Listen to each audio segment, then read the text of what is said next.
From Great American Ballpark in Cincinnati, it's the New York Mets against the Cincinnati Reds.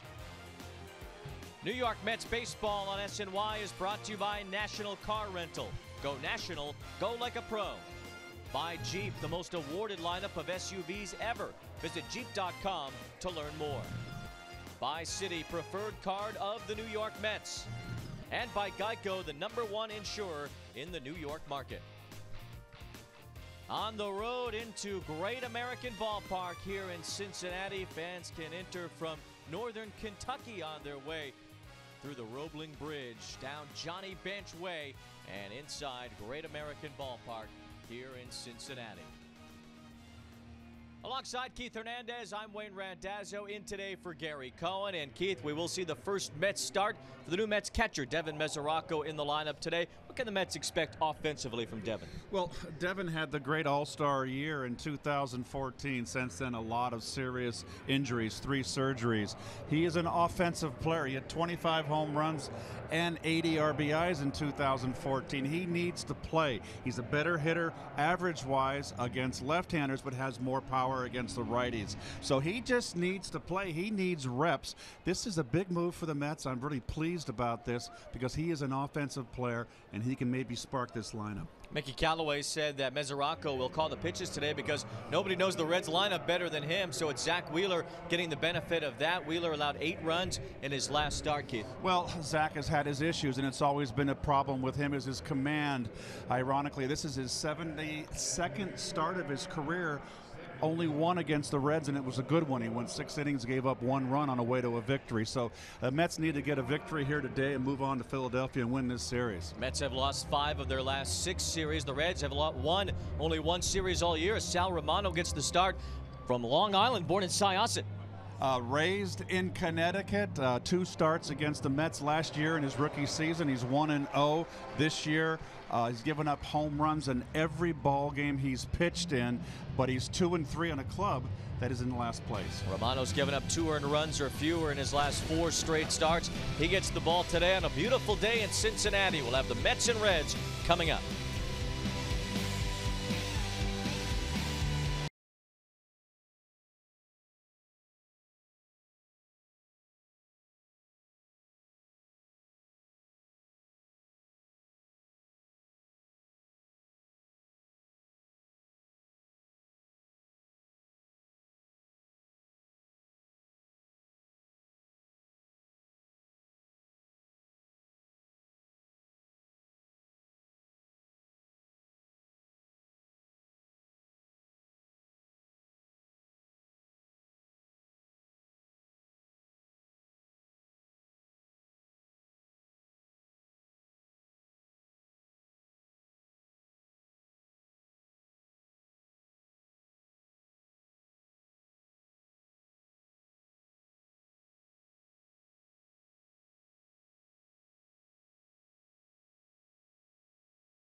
$5.6 million. Download Beat the Streak today in the App Store or on MLB.com/BTS.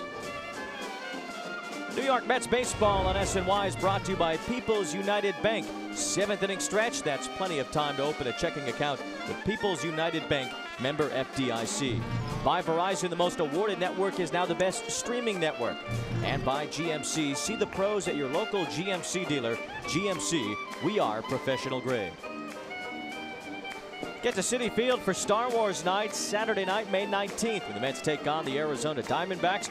The first 25,000 fans in attendance will receive a Star Wars night Mr. Met as Han Solo bobblehead, courtesy of Citi. Purchase tickets at Mets.com/tickets. It's time for the Lowe's whole team together as the Mets RBI leaders consist of Yoenis Cespedes leading the way at 27. Todd Frazier on the DL now with a sore hamstring, tied for second with 21. Adrian Gonzalez, 20 runs batted in so far, is fourth on the team. Jay Bruce bringing up the top 5. When we come back, baseball here in Cincinnati. The rubber game between the Mets and Reds will have the first pitch right around the corner.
Into a base as he so many times did over the course of his long career. Those outside statues were done by a man named Tom Succia, who is from Cincinnati here. He's also been doing some of the Hall of Fame plaques recently. Did Mike Piazza's Hall of Fame plaque, as a matter of fact. But there was a year-long process to get Pete Rose diving into a base. That statue that really had to be very difficult to create. Took a long time to do so. Well, for him, if you notice, he's in air, so it's all supported by his arms diving head first that are propping up that statue, and it is so symbolic of Pete. There it is. I mean, that is Pete Rose. I mean, you've seen that slide before. And there's Big Joe Morgan right there.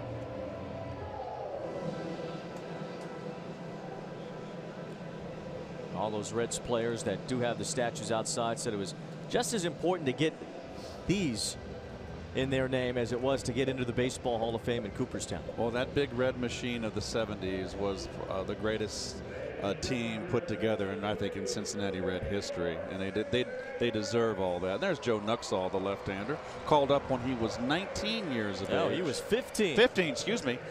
And for years was the radio and voice of the Cincinnati Reds. Really a wonderful man. That's a record that will truly never be broken. There will never be another 15-year-old playing Major League Baseball. And that was during the war years. Yes, it was. During World War II, Joe Nuxall setting that record. Today's Geico Mets starting lineup a little different today with Wilmer Flores at third, batting second. Todd Frazier on the disabled list. Devin Mesoraco getting his first start as a Met, and Michael Conforto down in the 7th spot. Mickey Callaway saying just wants to take a little pressure off of Conforto, who's been struggling. There's Michael right there signing some autographs. It is a lovely day here, a little overcast. Mets are looking for a series win here and moving on down the road. And there's the Toyota numbers for the Red starter, Sal Romano from Syosset, New York, born and raised in Southington, Connecticut, and Billington. And he has given up the home run this year in every start, as I mentioned in the open. But it's a guy that throws strikes. It's a big guy, 6'5", 270 pounds. Ouch. And there's the Jeep starting infield. Tony Cruz just activated here gets a start tonight. The infield, Joey Votto, of course, anchors that infield, the perennial all-star, former MVP, one of the great players of the game today. And in the outfield, a bunch of youngsters. Billy Hamilton really struggling offensively, has never been able to catch fire. He can't steal first base. Boy, they would love to find him to get on base, find a way for him to get on base more and create havoc. Well, Sal Romano will try to get it done against Brandon Nimmo. Romano has not allowed a first inning run in any of his last 4 starts. Nimmo's a guy who could set the table at the top of the order at .441 on base percentage for Nimmo.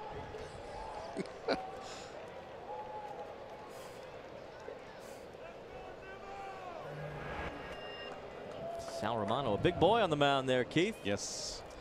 And what's typical of today is that he's only thrown he's maxed out at 6 innings. And it's not his fault. It's just the way the game is today. He's a big, strong kid that can go 9 if they would train him to do so. And Romano ahead of Nimmo, 2 strikes. We are underway here in Cincinnati. That's 270 pounds of Sal Romano on the mound.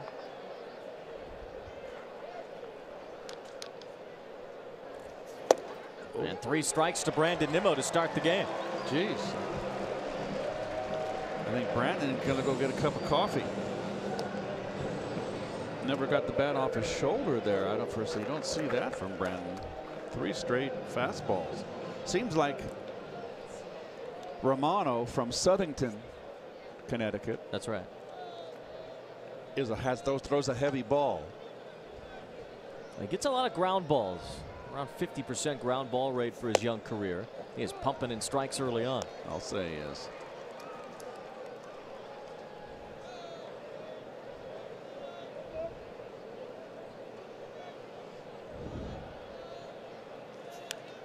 Wilmer Flores will see a lot of third base. I think you could say safely in the next week and a half or so. He'll get the primary playing time at third. The Mets need the bat. Well, he was put into the game in the 6th inning yesterday and went 2 for 3 with a home run in his first at bat. They need to get him going. The breaking ball from Romano. He doesn't get a lot of swings and misses. Only 12% whiff rate this year. That's the lowest in baseball among starting pitchers, but he fans Flores. Little slider, little down tilt.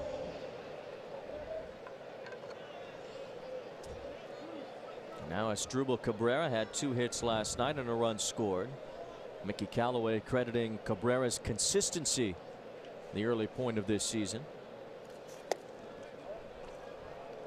Well, he's certainly been that.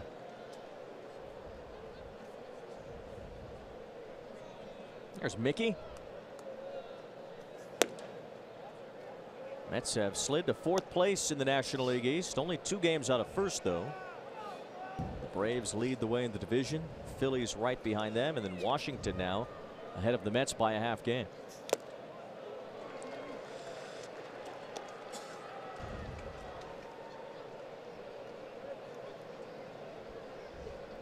The Nationals have won 9 out of 10. Well, you knew they were going to catch fire. Cabrera skies one toward the left field line. Long run. Winker can't get it. That's a fair ball, and it bounces into the crowd for a ground rule double. Winker just got a horrible break on this ball. They said that his defensive skills are, well, let's just say in Stratomatic he'd be a 4, and that's a liability. That was not much of effort, even as he got toward the ball down there, kid. He just did not. I don't know what he was thinking. A little bit of a high sky here. Got some clouds. Tough to pick up the ball. Jim Riggleman came out for a moment to check his lineup card, compared with the home plate umpire Gabe Morales. Jay Bruce is due up here, and Jay is at the plate. So, well, if he's saying someone hit out of place, he's out.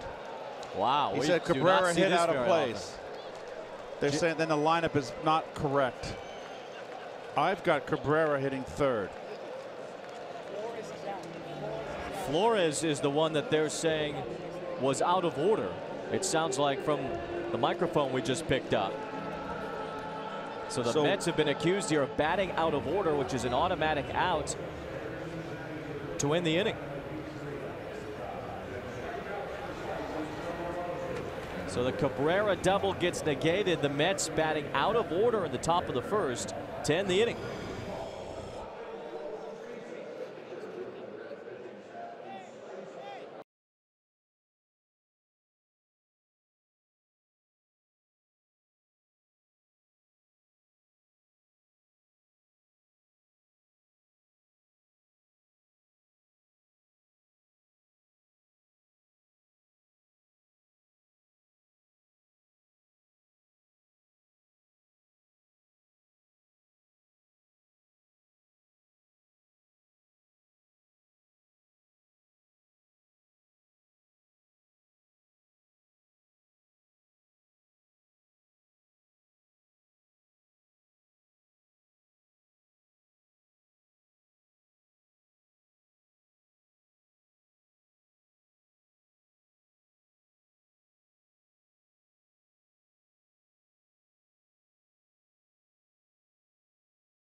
Ended as we take a look at the umpires going over the lineup card once again. Evidently, it was given to the umpires that Asdrubal Cabrera was supposed to be batting second and Wilmer Flores third. That's not what any of us have, but apparently it was on the lineup card given to the umpires. So they had Cabrera 2, Flores 3. Now, what Jim Riggleman did is the right thing to do for a manager. You wait until that batter that's out of turn gets on base, if he indeed does get on base, which Cabrera did, and Riggleman goes out, shows that the lineup was wrong, and therefore Cabrera is automatically out. Correct.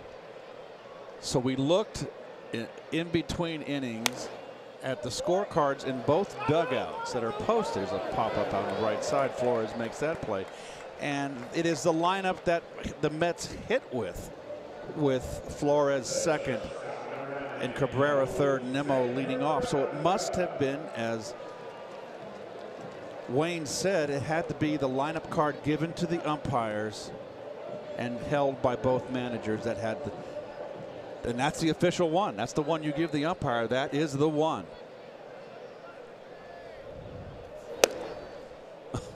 Today's lineup as we know it for the Cincinnati Reds. Joey Votto batting next after Jose Peraza.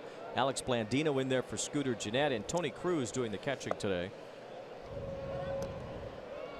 This is something that happens in Major League Baseball, you know, once every couple of years. I have not seen it in a very long time. Wheeler falling behind against Jose Peraza, 3-0.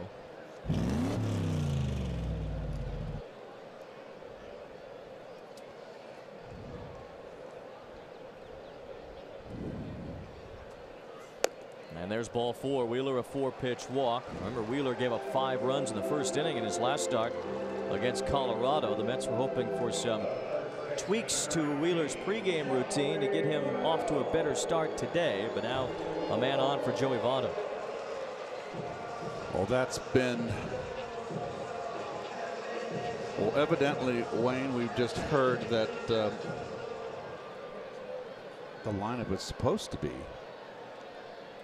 Cabrera 2 and Flores 3, so that's the way it'll be next time around, and that is embarrassing.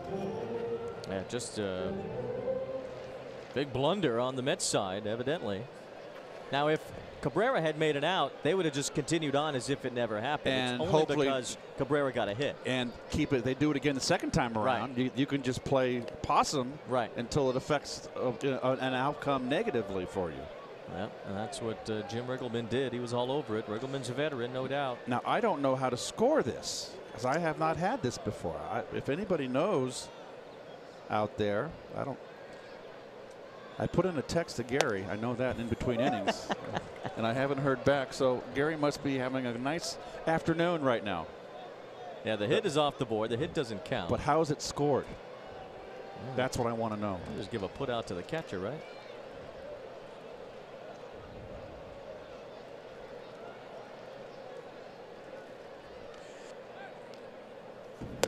Joey Votto swings and misses on a good fastball from Zach Wheeler. Rare strikeout for Votto swinging. And a second out of the inning as Votto heads back to the bench. What's interesting is, if you're doing a scorecard at home and you're putting Flores now in the third hole, you got to move Flores' K out of the 2 spot. You got to get your white out because it is going to be Flores' K. But how is Cabrera's at bat scored?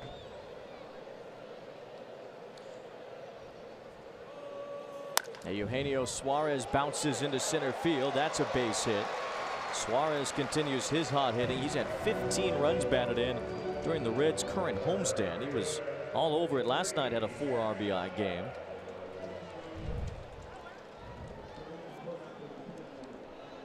Well, fastball in, and it got the barrel on it. Put out to the catcher, Keith, on the Cabrera. I'll put out to the catcher. You should just trust me. I told you. So it's 2-U unassisted. Yes. And it would be third out in the 2 spot now. Correct. Very odd. Someone's going to think that, hey, you screwed up here. We'll have to get some white out in between innings. Oh, I already have. Scott Schebler is the batter now. Well, that'll wake you up, Keith. Cabrera loses a double, a bloop double, a fortuitous double down the drain. The odd thing is that on the Mets, their lineup card in their dugout, they had it the way everybody had it. Somehow it just got jumbled. Yep. And the one that was given to the umpire.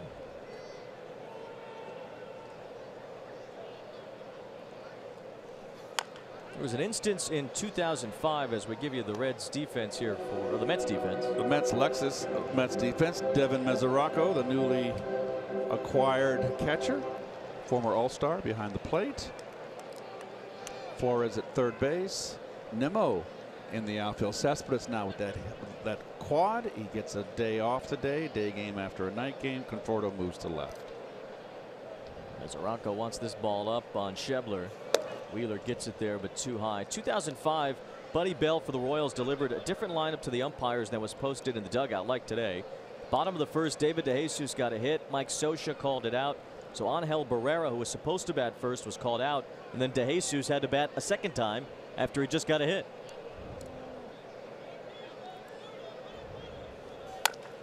Ground ball off the bat of Schebler. Cabrera backhands and throws him out. So after a confusing top of the first, Zach Wheeler settles in and puts up a 0 in the bottom half.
And Jay Bruce thought he was due up, but he loses an at-bat here. And Adrian Gonzalez will be the one to lead off the top of the second. Oh my word. So the Mets batting order, as we know it right now, is completely tossed around at this point. There's a lot of confusion in the Mets dugout, and Bruce clearly frustrated.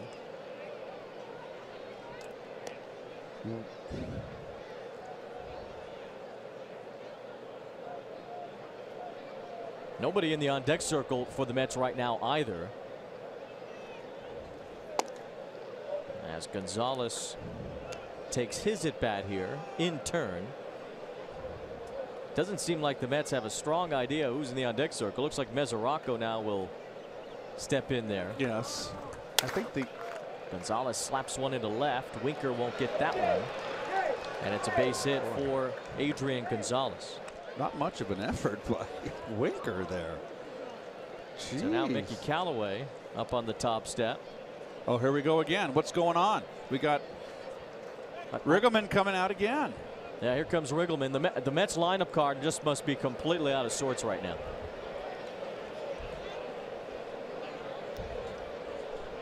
This is where Major League Baseball needs to mic up the umpires and let them talk to the crowd like they do in football. I guarantee you. Trying to see how he's got it on his, and why Bruce didn't bat. I want to know why Bruce didn't bat too. And I think that's what they're yapping about here. Hey, Devin, you go up there. Make sure it's supposed to be you, because this has to lose something for somebody going there.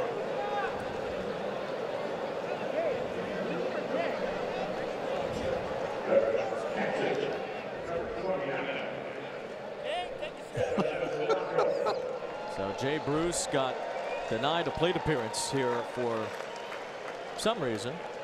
Gonzalez gets the hit.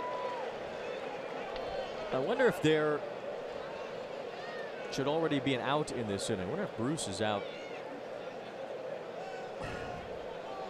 Right. Well, we get this Reds trademark off the main scoreboard here, and I think they don't know. Yeah. That's why they got it covered up. Look at the scoreboard. It's right field and left field. They took the board completely down. They don't know what's going on. We know Devin Mesoraco's up, and he's supposed to be up. And he hits a pop-up behind near the second base bag. The shortstop, Faraz, has got it, so Mesoraco's out. But what we don't know if it's 1 out or 2 outs. Here's Conforto, who's batting in the 7th spot today. And we thought Conforto got going in the game on Monday at that leadoff home run, had a couple of base hits in that one. Then was 0 for 4 last night, so he's down in the 7th spot in the order. And for the Mets coaching staff and the manager, not a good look today.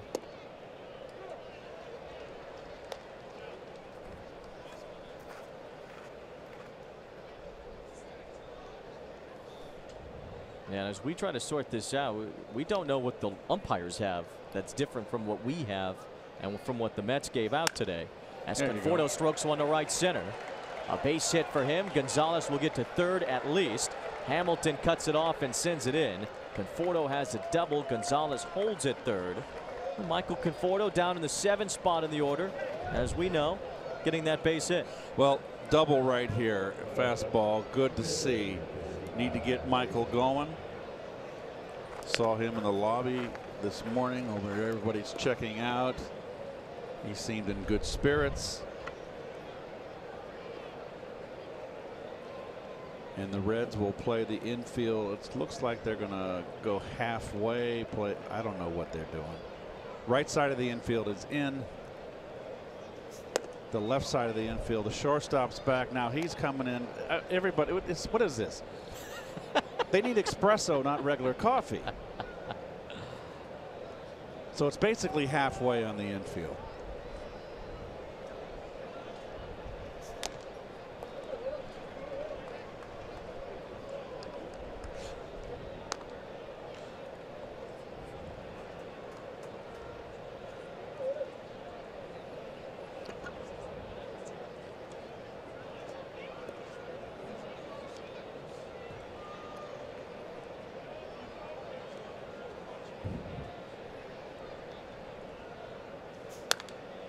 Zach Wheeler punches one foul. Wheeler at the plate so far this year is 3 for 9. Mets trying to get a run home here in the 2nd.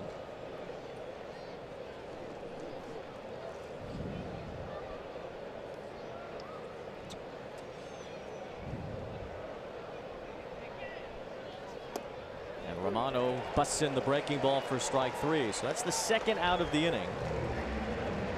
And now Ahmed Rosario will bat.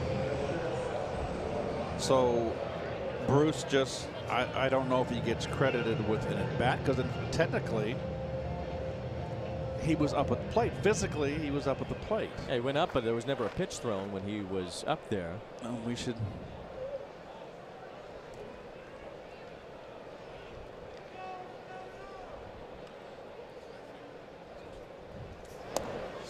Rosario looks at a strike. So the lineup that we have now is Nimmo, Cabrera, Flores. That's what the umpire was given. Bruce batting 4th, then Gonzalez, Mesoraco, Conforto, Wheeler, Rosario. So everything's right except for the Cabrera Flores flip-flop that the umpires had that nobody else had. Rosario takes ball 1. We've talked a lot about Rosario batting 9th and the success he's had there, hitting close to 300 from the 9th spot. A good opportunity here for the Mets to get on the board against Sal Romano. Trying to get over this lineup confusion to take an early lead. A little squibber. Throw to first, and Rosario out by plenty to end the inning. So the Mets do get a couple of hits. They leave 2 in scoring position. Mickey Callaway tries to figure out his lineup.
Alex Blandino leads off the bottom of the second, tipping one into the glove of Mesoraco. We have a complete resolution now on the Mets batting out of order in the top of the first. So it was Wilmer Flores who was hitting second but was supposed to be batting third. Flores struck out. That out counts. Blandino fouls one off. Then Cabrera doubled. That double counts. Cabrera was batting third. He's supposed to be hitting second. He will from now on. His double counts. Now the out that was given to the Mets because they batted out of order went to Jay Bruce. That's Rule 603(b)(3). That Bruce is the one who was given the 2 unassisted. So Bruce gets penalized for doing nothing wrong. He batted when he was supposed to, but because Cabrera got a hit and it was called out by the Reds, then Bruce, being the next batter, is the one who the out was attributed to. So basically the common denominator here, the root of all this, usually, and I don't know, it's the bench coach, which would be Gary DeSarcina, is the one that gets the lineup from the manager, then goes and prints it out, as well as it's obviously when he printed it out, that goes into the dugout. There was the mistake between Cabrera and Flores. The funny thing is, and you saw the reason now why, and it's not funny, why Bruce was so flummoxed, because he lost the at bat and it wasn't his fault. He batted in order. He's getting penalized for the guys in front. Interesting. Blandino takes a low fastball that just missed from Wheeler. Well, lost in all this was Zach Wheeler, working out of the first inning, gave up a walk and a base hit. He starts the second by getting a bouncing ball off the bat of Blandino that Cabrera juggles, and he had no chance after that. Might not have had him anyway, but certainly not after the juggle. Well, the transfer here makes the nice backhand. I think he would have had him. He just can't get the grip. He missed it entirely, and that's all it took.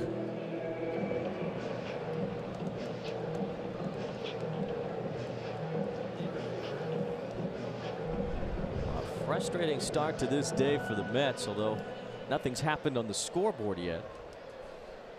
A base hit for Blandino brings up Tony Cruz, who was called up yesterday when the Reds traded Devin Mesoraco to the Mets.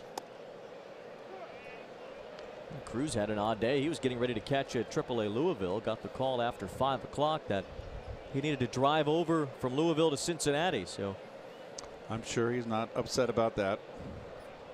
I'm sure he's not. Cruz was a longtime Cardinal backup catcher. Was Yadier Molina's primary backup for a number of years, and even got some playoff games when Yadi was hurt a couple of times. Cruz hit a home run off of Madison Bumgarner in Game 5 of the 2014 NLCS. So he's likely just going to be the backup catcher from now on, behind Tucker Barnhart. How about Barnhart yesterday when Mesoraco batted in the 9th inning? Barnhart looked up at Mesoraco and said, "You look ugly in blue." Well, you know what was funny was when I got traded to the Mets and I came back from my first series in St. Louis, they had a whole article about asking the fans, and they all said I look good in blue. Oh, good. Rosario will catch this easy pop-up off the bat of Tony Cruz as we go down to Steve Gelbs. Wayne, you just mentioned it moments ago, but lost in all the confusion with the lineup is the fact that Zach Wheeler got through the first inning unscathed. That's been his real bugaboo this season, a 14.4 first inning ERA coming into the game, and he changed something up in the bullpen to try and get himself ready quicker for the actual game action. One thing that he did that he had not been doing is he actually pitched in the bullpen to a couple of simulated batters. That way it felt like he already pitched the first inning in the bullpen and was essentially coming out to pitch the second in the real game. That's interesting, Steve, because we heard Mickey saying that Zach needs to close the first inning and close innings with his starting pitchers. It doesn't matter how deep they go into a game necessarily, that he wants them to just get out of the inning they're in. As Romano bunts, Wheeler will handle it and throw him out. Keith, we've seen Wheeler look a little bit more focused here in the early part of this game. Yes, so far, and he needs to throw strikes. And I just got a text from our colleague Gary Cohn, and he says the proper batter is out, so Bruce must be in the third hole on the lineup card, 2 unassisted. So, yeah, so we got it coming up. We're going to clarify this, and we're going to put up the rule that why Jay Bruce was out and not anybody else when we get a chance here in a second. Billy Hamilton, the batter. But again, the Mets batted out of order in the top of the first, and that caused all sorts of confusion. But Nimmo, Flores, Cabrera is how they went up. It was supposed to be Nimmo, Cabrera, Flores.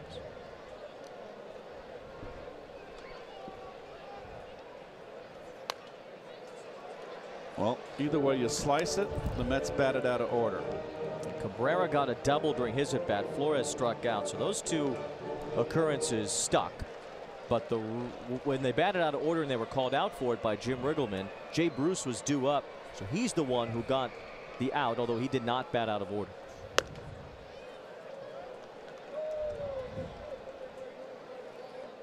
Jay wants to rewrite the rule book and get his at bat back. He's more than welcome to try.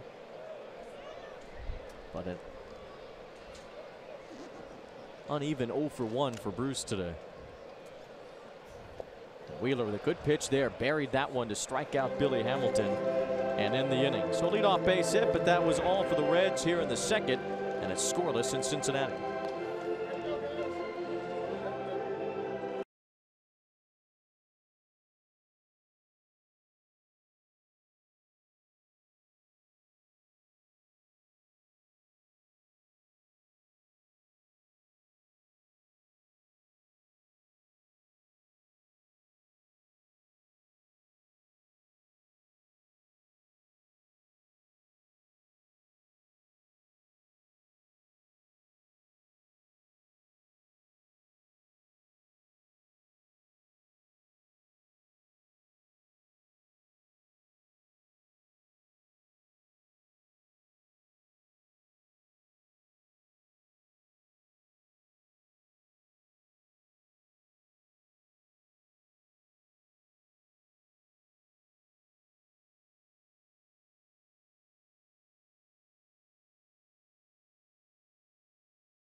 At bat that Jay Bruce never had, in which he was given an out. Now there's the umpire's lineup card. They had Cabrera 2, Flores 3, Bruce 4. That's different than what we were all given today. As Brandon Nimmo leads off the third, we were given Flores 2, Cabrera 3. So that's where all the confusion happened. Flores struck out, Cabrera hit a double, and then Jim Riggleman spoke up, and then Jay Bruce lost his at bat. But as it's being scored, Flores' strikeout counted. Cabrera's double never happened. Strike it from the record. He just missed a turn at the plate, so he's 0 for 0 today. And Jay Bruce got the 2 unassisted, the ground out to the catcher as they score it for being there, I guess, because he didn't bat out of order, but he was due up. So if Jay hits 299 at the end of the year in this at bat, costs him 300, he's going to be one irate man. So now in this inning, Cabrera's in the on deck circle, so he's in the 2 hole from now on. Flores will bat third, even though. So it's like a new slate. Rack them up. Right. Rack them up. There you go. Now we're going to go through it properly. Sal Romano just keeps plugging in strikes, and this one hit a long way by Brandon Nimmo. Back for it is Schebler, and that ball's off the base of the fence. Nimmo's got 2. He's thinking about 3. A relay throw, a lawn dart from the second baseman Blandino, and a triple for Brandon Nimmo. Hey, Brandon always hustling. He didn't go into a home run trot. He busts out of the box. That's right on the screws he hit it, but he's always hustling. And that ball kind of didn't carry him properly off the wall, and oh boy. Bowling for dollars. Nimmo always, you gotta love him. He's just a hustler. That's his 3rd triple. He's tied for 2nd in the National League. Only Starling Marte of the Pirates has more. Now Cabrera gets an RBI. Votto with the diving stop. He throws Cabrera out at first, but Nimmo comes home, and the Mets take a 1-0 lead. Nice play by Votto.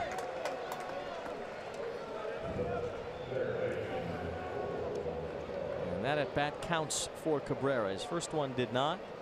He lost a double earlier. Just not hit quite hard enough. Came up for Votto. Nice play on the dive.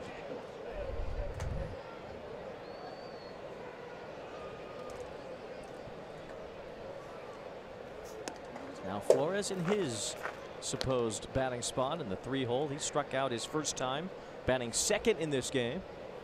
And that's what got the merry-go-round of confusion in play.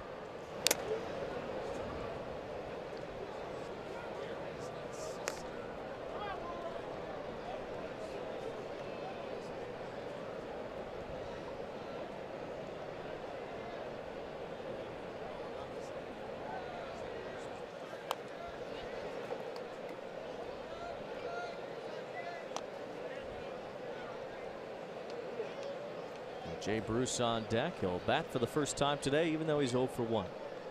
There he is.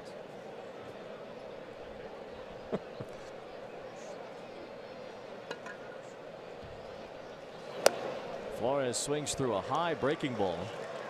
Sal Romano has 4 strikeouts. He's gotten Flores twice swinging. Romano's not a big strikeout guy. And here comes Jay Bruce for his first at bat. Actually, his 2nd at bat. Excuse me. His 2nd at bat, but his first time actually batting. 2 unassisted for Bruce today. And he never even saw a pitch. Mets batted out of order in the 1st inning. Jay Bruce is about to be a dad again. His 2nd child will be born soon. This weekend, Bruce will be taking his paternity leave, so he will miss the series against the Phillies. They'll go back home to Beaumont, Texas for the next 4 days, including the off day tomorrow.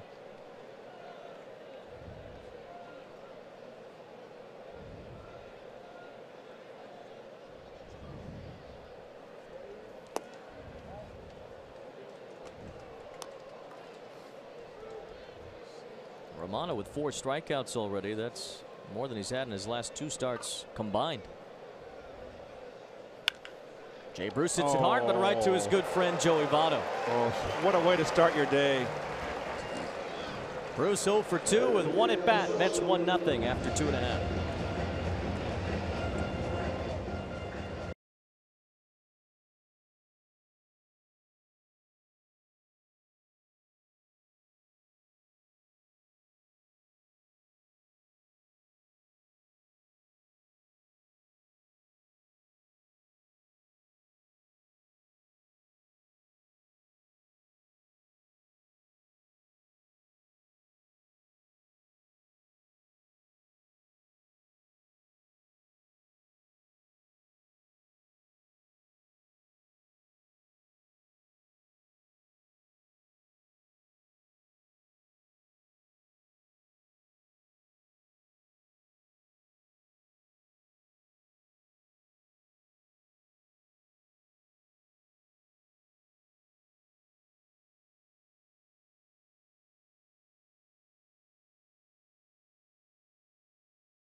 have a 1-0 lead here in Cincinnati, despite the fact that they batted out of order in the top of the first.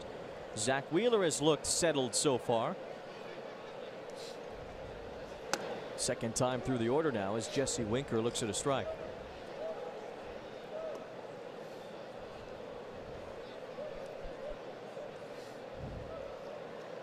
In the Reds outfield rotation, Adam Duvall has the day off. Winker, Schebler, Duvall have each started 2 games. Billy Hamilton's been in for all 3.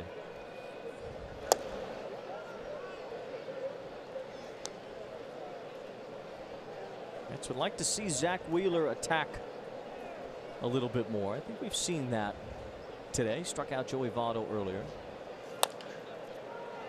Bouncer against the shift. Rosario tries to make the play, and he does. That's a good play by Ahmed Rosario. He was shifted over up the middle, had to range back to his right, surround the ball, and still get off a good throw to retire Winker. Well, Rosario has terrific range. The other side of second base.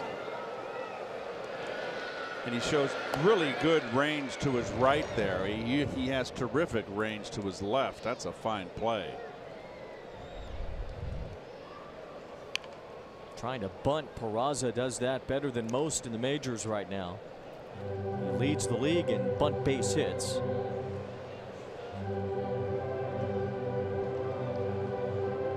Peraza, kind of an old school middle infielder, Keith. Just a singles hitter with a good glove. One hopper back to Wheeler here. This is from Major League Baseball's rulebook. This is the actual rulebook here. Batting out of turn. A batter should be called out on appeal when he fails to bat in his proper turn, and another batter completes a time at bat in his place. That's what happened in the top of the first. And that would have. The proper batter may take his place in the batter's box at any time before the improper batter becomes a runner or is put out, and any balls and strikes shall be counted in the proper batter's place. Joey Votto takes ball 1. Now this is where we come in, really. This number 3, when an improper batter becomes a runner or is put out and the defensive team appeals before the first pitch to the next batter, the umpire shall declare the proper batter out. Joey Votto backs away from a high, hard one. That also nullifies any advance or score made because of a ball batted by the improper batter, or because of the improper batter's advance to first base on a hit, error, walk, hit batter, or otherwise. So basically, that's why Jay Bruce was the one who was out. He was the proper batter that was supposed to come up in the 4 spot. Cabrera doubled out of turn, so whatever he did just doesn't count. It's completely nullified. And Flores was kind of unaffected in the whole thing because Flores struck out, so he was just out. His out counted. Cabrera, by doubling, made the miss. Well, way to go, Asdrubal. Just send me guns, lawyers, and money.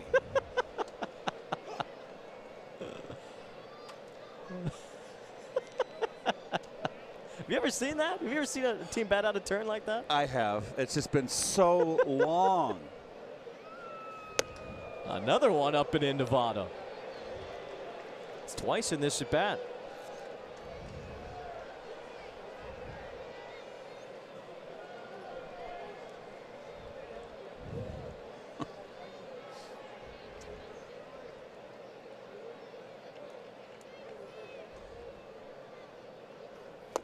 Zach Wheeler pitching with a purpose this afternoon.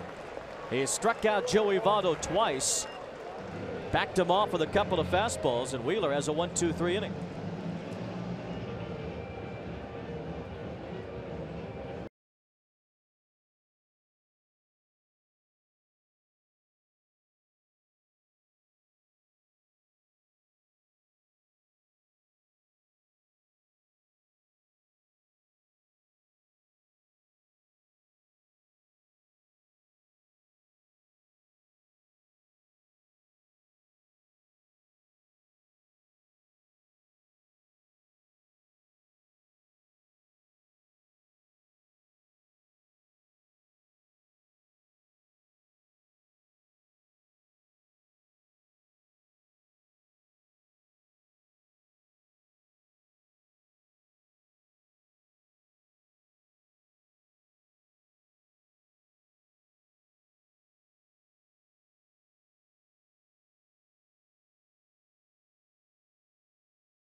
Fourth inning in Cincinnati. Adrian Gonzalez leading off. Singled his first time. Mets got a run in the top of the third. Brandon Nimmo tripled. Came home on a Cabrera ground out. Cabrera batting in order for the first time today. A weird start to this game because the Mets batted out of order in the top of the first.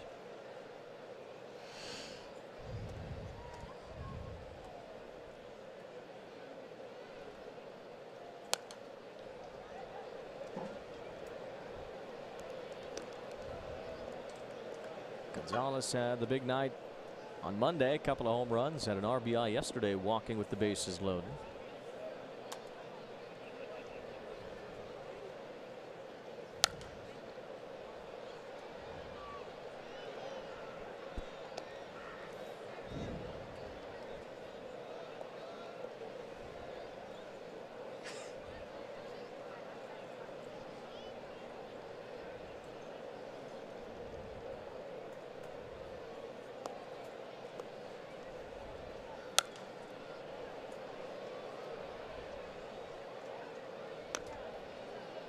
Gonzalez, as we mentioned earlier, fourth on the team with his 20 runs batted in so far. A lot of them concentrated really into one game, couple of games. That big game in San Diego. Chases here as Romano gets another strikeout. That's 5, matching a season high. So if you're just joining us, top of the first inning was very strange. The Mets batting out of order. This is Ruben Amaro Jr. giving the lineup card to the umpires before the game. Evidently was the one the Mets did not intend to give, as Asdrubal Cabrera blooped a double down the left field line. He was batting in the 3-hole initially. Jim Riggleman came out and said he's not supposed to be batting there, supposed to be batting second. So Jay Bruce was called out because he was the guy due up next after Cabrera's base hit. You see Bruce batting fourth after Flores. Flores batted out of turn and struck out. So that just happened. And then Bruce did not like the explanation, but it is what it is, as Mesoraco lines one foul. But right here, this is Rule 603B3. That number 3, that's the rule that applies here. When an improper batter becomes a runner, which Cabrera did, the defensive team appeals. The Reds did that before the first pitch to the next batter, which was Jay Bruce. They then declare the proper batter out. The proper batter in that scenario was Bruce. Yes. And then the other part of that rule, which is why Cabrera had a 0 for 0. The second part is that it just nullified anything Cabrera did by reaching base as an improper batter.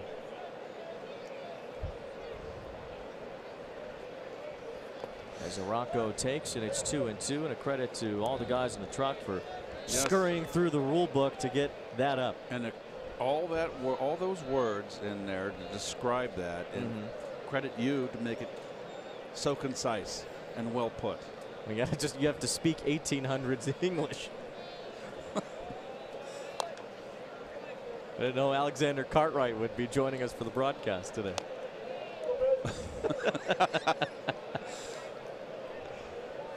Oh, it's been such a long time since I've seen something like this happen. Ages.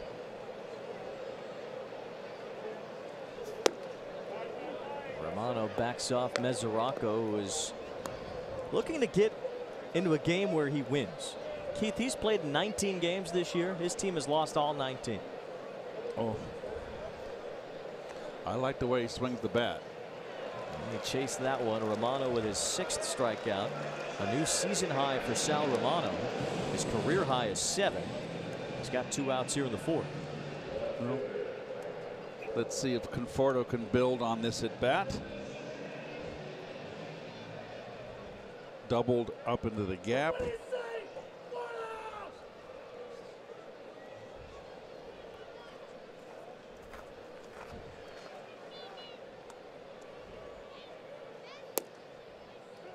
can see Conforto even with his approach today. It looks a little bit more relaxed than what we've seen. Hit a home run the other night, the fastest Met to ever get to 50 career home runs from his major league debut. He beat Darryl Strawberry by 8 at bats. Conforto got to 50 in 928 at bats. Strawberry in 936. And a lot of his homers, Keith, are to the opposite field. He has the highest percentage of home runs to the opposite field for any left-handed batter in baseball, dating back to his big league debut. Well, he's got tremendous opposite field power. He's very strong. He's got that linebacker, Penn State, Nittany Lion physique like his father. His mom was an Olympian, some good genes for Michael Conforto to draw from.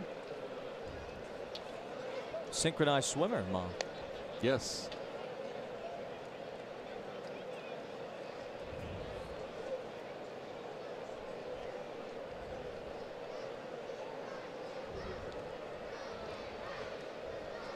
Infield is overshifted to the right for Conforto.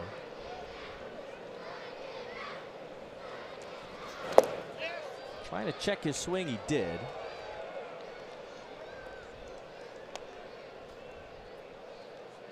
We talk about Conforto's opposite field power, yet his ground balls tend to be to the right, so that's why the infield looks the way it does. Oh. Blocking some view. That was a full house. Sal Romano has tied a career high with 7 strikeouts. Is that a cousin of Mrs. Met? It's 1-0 Mets.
Mets score against the Reds and Phillies this road trip. You'll save $1 on select tickets to the upcoming homestand May 15th through the 23rd. For more information, visit Mets.com/runs.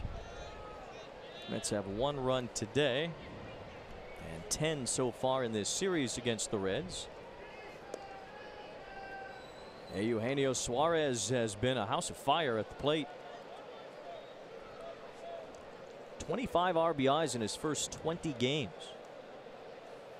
That ties a Reds record for the start of a season set by George Crowe in 1958, Vada Pinson in 1962, and Ken Griffey Jr. in 2006.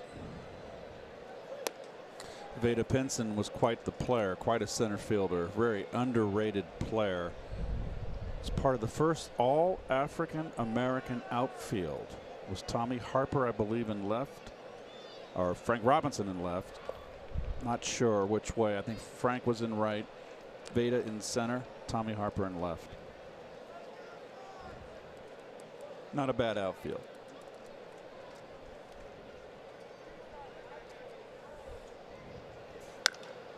Oh, Wheeler fields his position, stabbing at that ball to retire Suarez.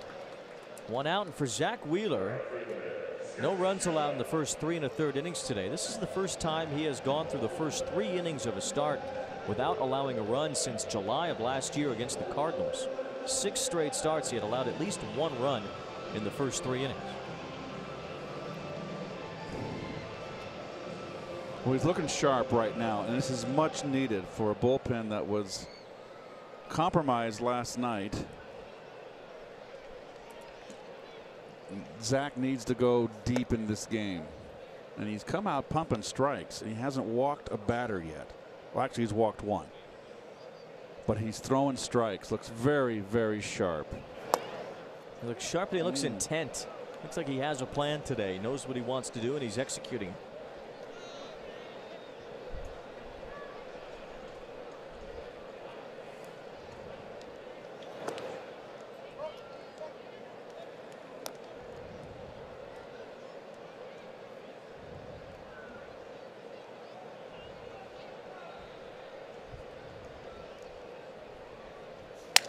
Schebler busts his bat. Gonzalez fields and fires to Wheeler for the out.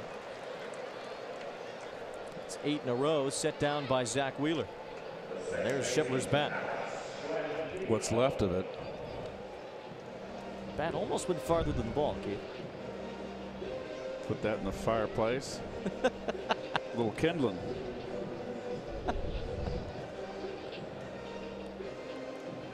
Here's Blandino, base hit his first time. Scooter Gennett has the day off, though he's hit a couple of homers in this series.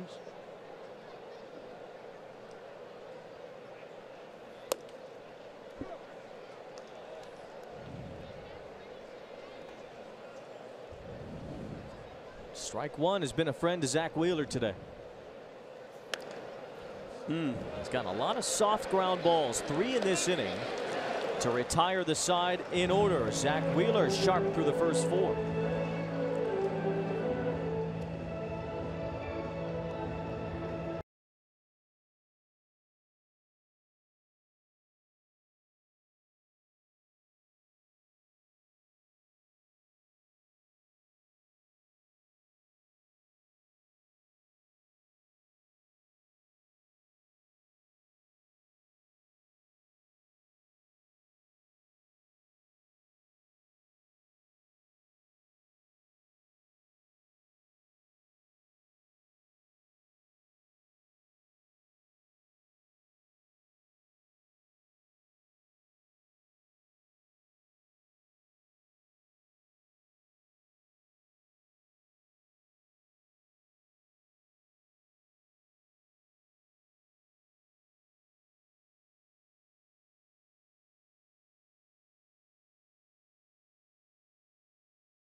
Park, a tribute to Lee May, one of Keith's favorite players growing up, the Big Bopper, who had the early part of his career with the Cincinnati Reds, had a tremendous World Series in 1970. Probably would have won the MVP had the Reds won that series. They lost it to the Baltimore Orioles, a 3-time All-Star, and really a prelude to the Big Red Machine, because May got traded to Houston in a huge deal that brought Joe Morgan to the Reds, along with Jack Billingham, Cesar Geronimo, Ed Armbrister. A lot of guys that ended up on those World Championship teams were given to the Reds because of Lee May going to Houston. I think it was also Tommy Helms was traded along with Lee May and I believe Jim Beecham. It was a big multi-player deal, and it obviously paved the way for the future Red Machine. But getting back to Lee was just Any player that my father said he wanted us to watch swing the bat got my attention, and Lee May was one of them. I got the chance to meet him. Wheeler bounces out to Peraza.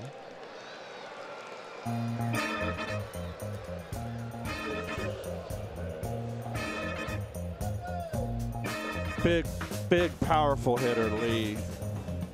39 home runs in 71 with the Reds, and then they traded him to Houston in 72, as Wayne said. That's when I met him in 73, my first big league camp invited to. He was an Astro. Then went over to the Orioles in 75, led the American League in RBIs with 109 in 1976. Passed away last July, although he did get to see his grandson make his major league debut as Ahmed Rosario gets a base hit.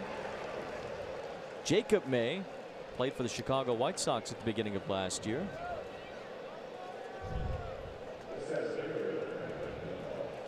Rosario continues to swing the bat well from the 9-hole especially, but Rosario's had a good series, 4 hits, including a couple of doubles. Now Brandon Nimmo bats, tripled and scored in the 3rd. Nimmo's 3rd triple of the season, just one shy of the National League lead. This is usually where Sal Romano starts to struggle, by the way. 3rd time through the order.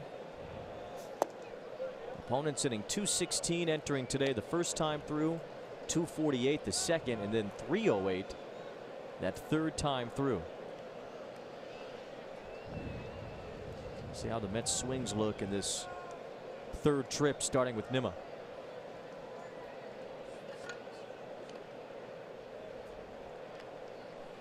We showed that video of some of the Reds greats. Tom Seaver popped up for a moment.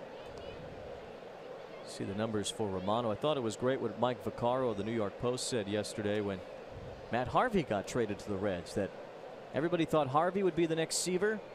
It didn't turn out that way, but he also gets traded to the Reds as Rosario runs and steals a base. And boy, it would be great news for the Mets if Ahmed Rosario could learn how to steal bases. That's his first of this year. 3 attempts, caught twice.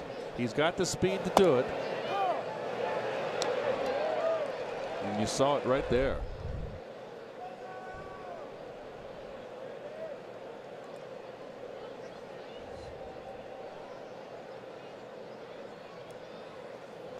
Now Rosario in scoring position.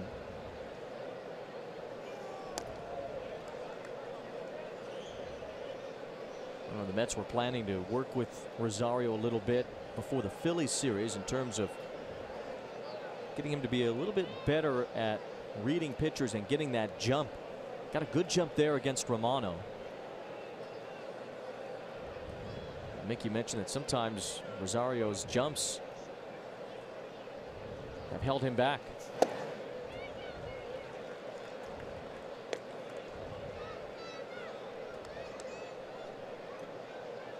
Jose Reyes told me that he learned how to become a great base stealer in the minor leagues. And Rosario really never developed that skill at the minor league level. Well, there's so much de-emphasis on the stolen base with the new baseball lords. So you're not going to teach them in the minor leagues how you expect them to steal a base up in the big league level. Brandon Nimmo draws a walk, and there's 2 on for Cabrera.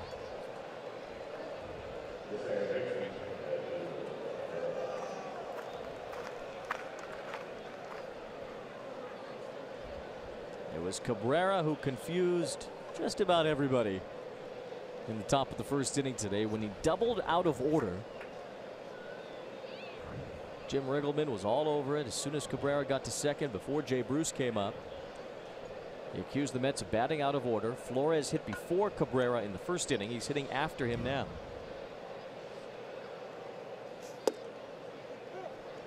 So you see Romano has that sinker. So as a left-hand hitter, you've seen a lot of lefties. You saw Nimmo in the first at bat of the game take 3 straight fastballs.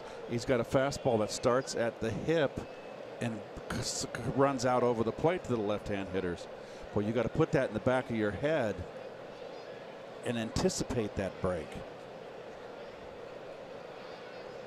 But you know, you haven't seen a lot of this guy first time through the order, but those are the things you pay attention to on the bench. And you ask Nimmo when he came back in, why'd you take those 3 pitches?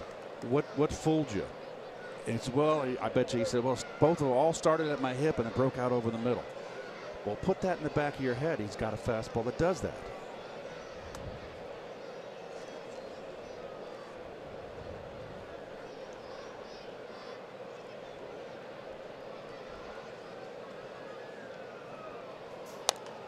You played with Lou Brock early in your career. Mookie was a great leadoff hitter. Were they guys who came back to the dugout and informed everybody on the bench? Everybody wanted to know, a new pitcher, what they had. Well, hey, to me, all I want to know is the movement on their fastball. Were they straight? Did it run? Did it sink? Is it a curveball? Is it a slider? Is it tight? Does it break down, or does it stay flat? And go to hitting.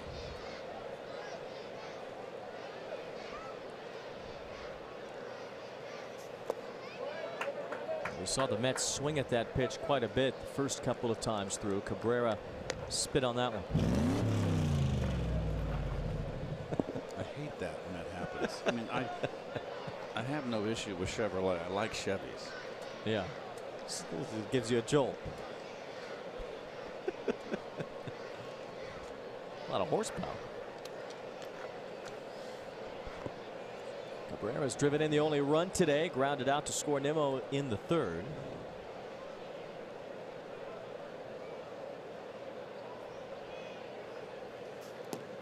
He's not getting his breaking ball over now, Romano. Everything in the dirt. And he's cruising for a bruising, as we used to say. Nice block by Cruz.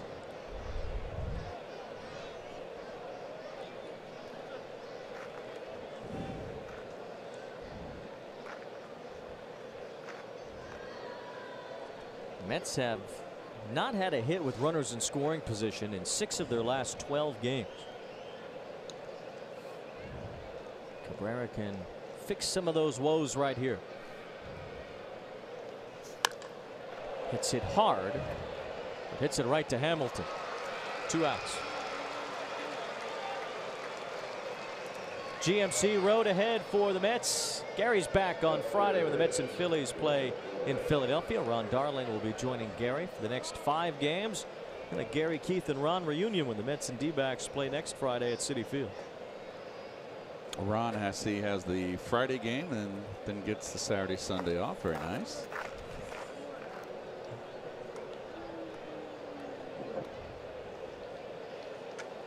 Wilmer Flores is fanned twice, once batting 2nd today and once batting 3rd. You're right.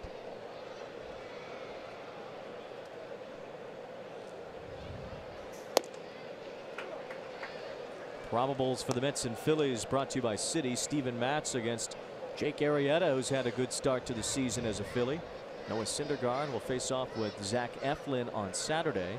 Jacob deGrom is due to be back on Sunday. The Mets very confident that deGrom will make that start at Citizens Bank Park.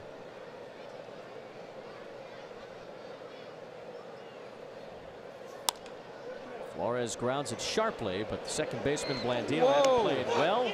Throw lofted a little, but Votto holds the bag, and the inning is over. Mets get a hit, but they leave 2, and it's still now 1-0.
Zach Wheeler on the mound in the bottom of the 5th. He has delivered strike 1 to 12 of the 16 batters he has faced today.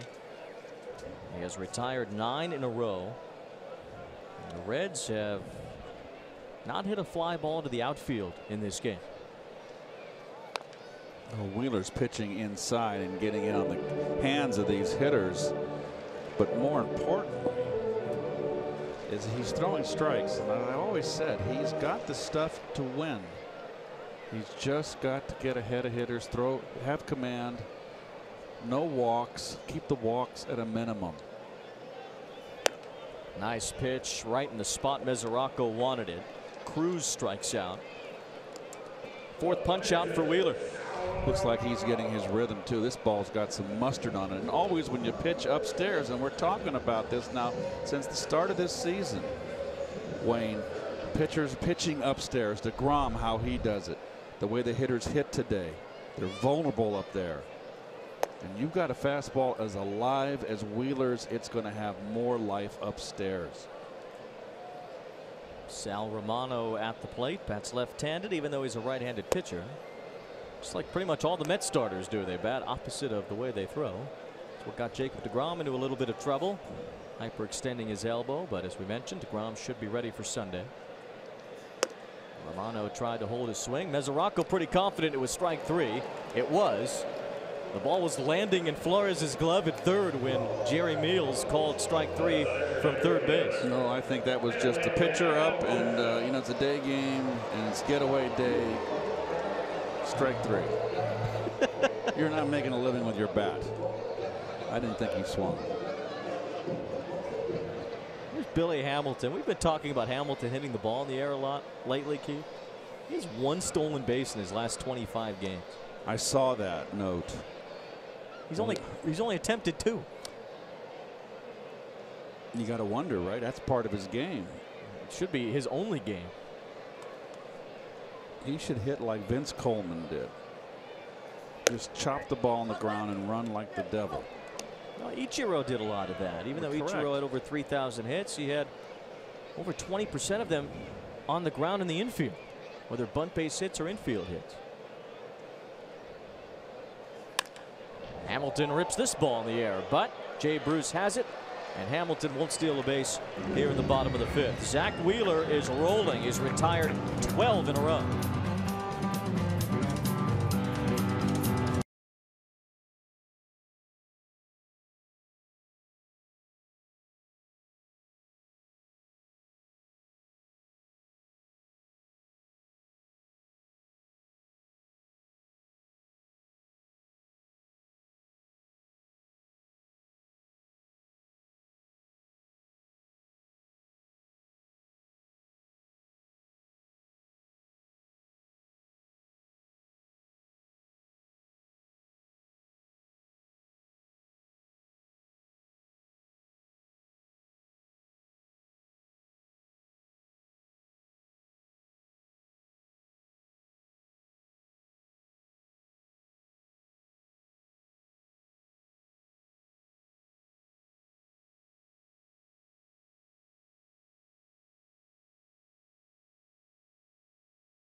Mets Reds finale on Mets Blog, presented by Citi, featured on SNY.TV. The bridge that connects Ohio and Kentucky. A little bluegrass on a Wednesday afternoon. That's bluegrass, right? Yes, it is. Nailed it. Jay Bruce leads off the 6th.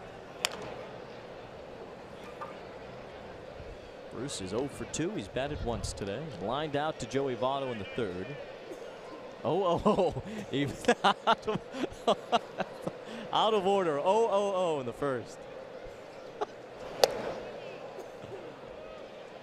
That's exactly how I put it in my scorebook, too. We're all on the same page. How'd you put it? Blank. Well, Jay got the 2U, right?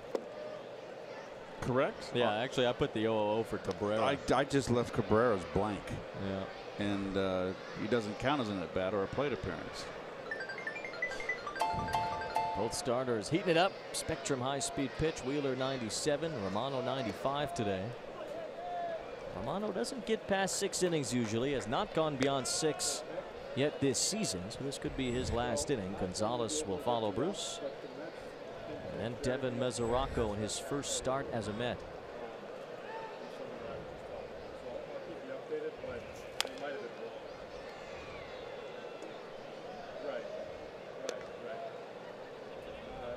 I mentioned it earlier, Bruce will not be with the Mets in Philadelphia. His wife is having their 2nd child this week.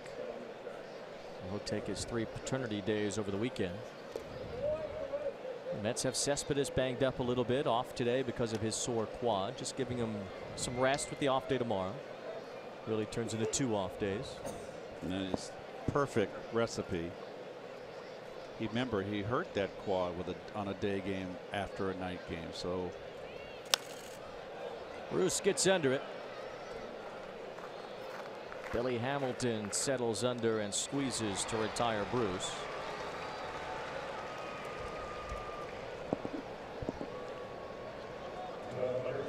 Now Adrian Gonzalez singled in the 2nd, one of the 7 strikeout victims for Romano today. That ties a career high for him. Romano beat the Mets when he faced them last year here at Great American Ballpark in late August.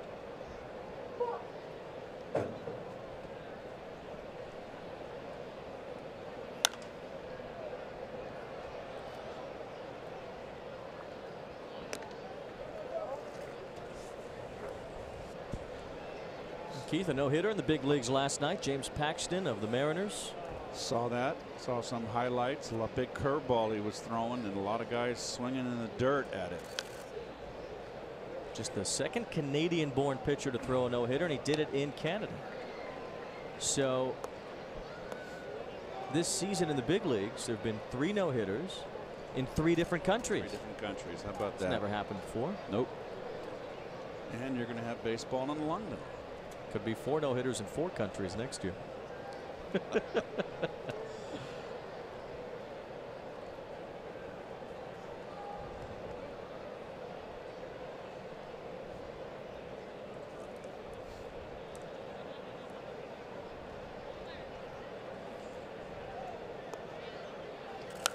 Gonzalez chases up in the zone but fouls it off. Last night the Yankees won again. They beat the Red Sox.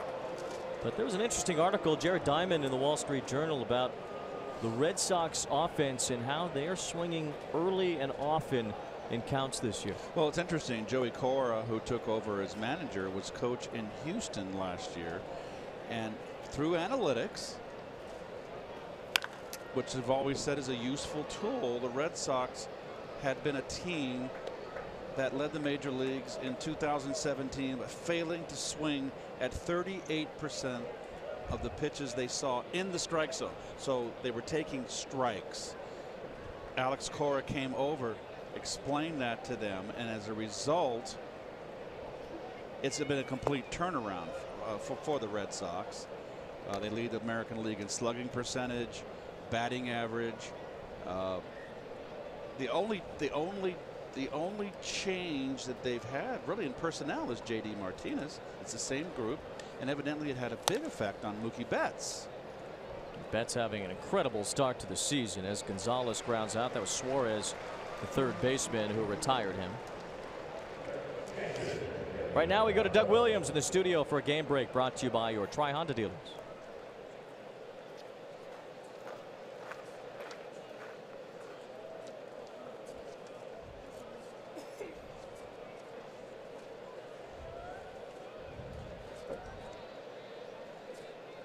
All right, Doug, thank you very much. Matt Adams has been the offensive star for Washington of late. He's hit 7 home runs in the month of May. Pretty incredible to see Adams, who was just brought on kind of to replace Adam Lind, be a big part of their offense lately. No, getting back to the story on the Red Sox, Mookie Betts. Last year, Betts swung at 58.3% of strikes. That's the most important thing. Strikes last season. That was the 4th fewest. This year, he's swinging at 60% of strikes, and he's having this incredible year. We all know about that. His slugging percentage, OPS, home runs. He's an early MVP candidate. And also shortstop Alexander Bogaerts. It's the same thing. He's swung at just 53% of strikes, and that has increased. So what they're doing, basically, I know I'm giving you all these numbers, is Cora told him, let it go. You can see a pitch on the first strike. That's your pitch to your liking. Let it swing it. So it's kind of interesting that the philosophy has been to go deep into counts against pitchers and get their pitch count up by taking strikes. And I have never agreed with that. You knock a pitcher out the old-fashioned way. You knock them all over the ballpark with base hits and send them into an early shower that way. I mean, you want to face, I'm going to be contemporary here. Kershaw, do I want to face him and have a 9-pitch at bat? I don't think so. If I get a first pitch fastball off Kershaw, I'm going to hack at it. I'm not going to let him have his, he's got such great stuff. And the deeper the count, the more advantage for an ace pitcher. So maybe we're getting back to old baseball philosophy. The Atlanta Braves are doing a lot of that, swinging early in the count. The Braves have the fewest strikeouts in the National League. They have the highest batting average, the most runs scored. And we saw the bombers that they've got, the baby Braves with Acuna and Albies, Dansby Swanson, of course Freeman and Markakis, the veterans. But they're swinging earlier in counts too. Well, maybe the pendulum is swinging back, and I'm hopeful. Mesoraco with a sharp ground ball, robbed by his former teammate. Jose Peraza throws him out. And Mesoraco 0 for 3. Pitchers duel in Cincinnati today. Sal Romano's gotten through 6. Mesoraco still looking for his first hit as a Met.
Field.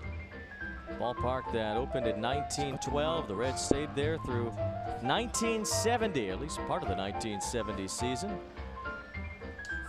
One of the great old ballparks. Think about Forbes Field in Pittsburgh, Shibe Park, Yep. Philadelphia. The old sleeveless jerseys with the red, and Ted Klaczewski used to never wear used to wear no shirt underneath. He had the big pipes. Got to take advantage of the short dimensions of Crosley Field. It's a bit of a bandbox, especially down the left field line. When I was in the minor leagues coming up in the early 70s and the Cardinal chains, the Reds were spring training over in Tampa, right across from St. Pete, right across the bay. Ted Klaczewski was the minor league hitting instructor for the Reds, where ours was Joe Ducky Medwick, two great hitters. Winker flips one down the right field line toward the corner and foul. Crosley Field just west of downtown in an industrial area. The Reds later moved to Riverfront Stadium. That became Synergy Field before the Reds played in Great American Ballpark. Riverfront Stadium was one of those cookie cutter ballparks that opened up in the 60s and 70s. Yeah, really kind of no character at all, but they filled it up every night in those 70s. Veteran Stadium was like that. Bush, well, the second Bush. Jesse Winker draws a walk. Wheeler has had very good control in this game. Pretty low pitch count through 5 innings. Winker is on, Peraza's up, and we go to Steve Gelbs, who's brought to you by Volkswagen. All right, Wayne, so just to 100% clear up the confusion about what happened earlier, I actually just spoke with crew chief Jerry Meals, and it's pretty much what you guys were talking about. Essentially, when something like this happens, the umpire's job is to find the proper batter that batted out of order. And so once Flores strikes out there, as soon as they throw a pitch to his Duvall Cabrera, now Flores' at bat is legalized. He's the legal batter, as Peraza is safe at first there. So once Flores is the legal batter, the person then batting behind him, who is supposed to be Jay Bruce, is batting out of order. That's why Bruce is called out and not his Duvall Cabrera. All right, Steve, thanks you for that. And it was a base hit for Jose Peraza. A bunt single. We told you earlier, Peraza has the most bunt hits in baseball. Well, he gets another one to set up an inning for the Reds here. Winker at second, Peraza at first. The Mets maybe could have had more runs in that first inning. We'll never know because they batted out of order. So the double by Duvall Cabrera essentially never happened. Jay Bruce was called out after Cabrera's hit because the Mets were batting out of turn. They got a run in the third, but that's been it against Sal Romano. Now the Reds are threatening against Wheeler. Votto rips a base hit. Getting to third base, Winker, he's being waved home, he'll score. To third goes Peraza, and all of a sudden the Reds are awake. Votto's tied the game, and the go-ahead runs 90 feet from home. Well, we were just talking about the Red Sox and swinging at pitches in the strike zone. Votto jumping on a first pitch fastball and rips it to right field, drives in the run, ties the ball game up. The back runner, Peraza, for some unknown reason, I mean, that he looked for his third base coach for permission to go to third. The lead runner is going to hustle home here, and he should score, and does.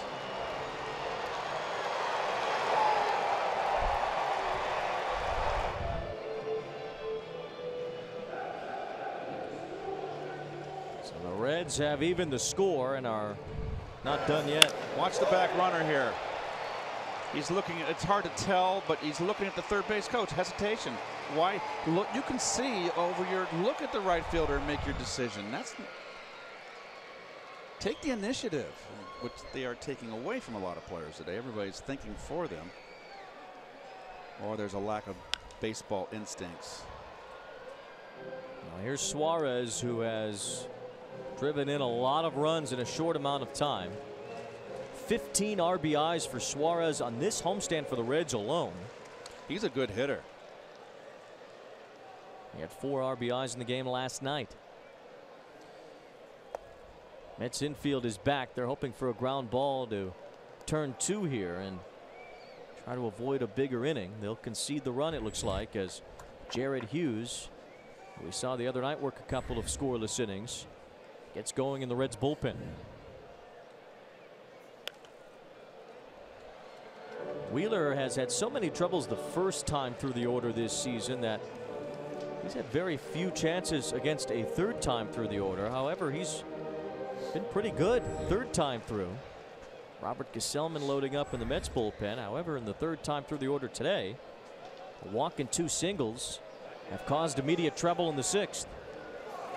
Suarez strikes out, a big out for Wheeler. 1 down. There's that upstairs fastball. Uppercut swing. You're not going to catch up to it. I mean, you got a runner on third. Got to get that runner in. Scott Schebler's 0 for 2. Peraza has good speed at third, so a fly ball of any depth likely gets him home, especially without Cespedes in left. Mets would love a double play, although Wheeler doesn't get many. He's only had 1 double play behind him this season.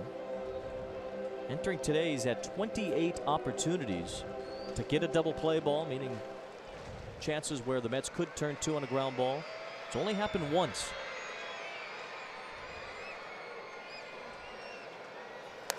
Oh, Mesoraco is calling a very aggressive game inside with Wheeler. I like it. That's like Mickey said before the game today. Who knows the Reds better than Devin Mesoraco? He was a Red up until about 5 o'clock yesterday.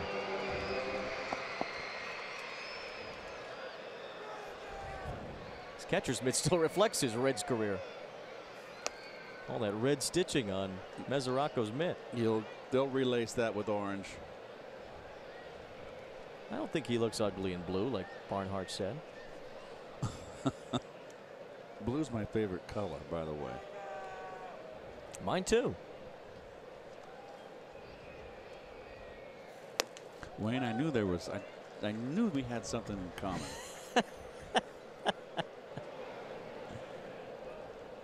I mean, you went from red to blue. Worked out for you. Yeah, it did. Sure did.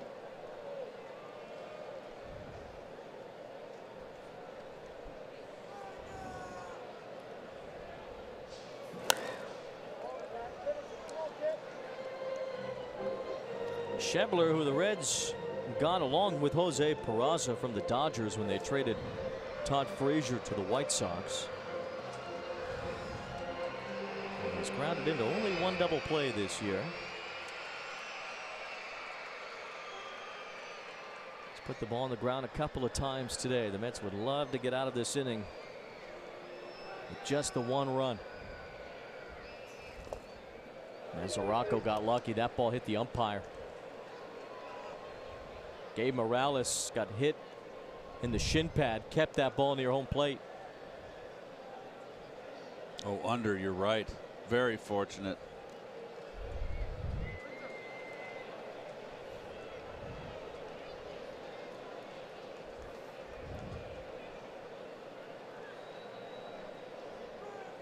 Mesoraco wants it up. Schebler laid off. Ball 4. Mesoraco pumped his glove back to Wheeler because Wheeler hit the spot, and Mesoraco's going to go out there and tell him that. You put it where I wanted it. He just didn't swing.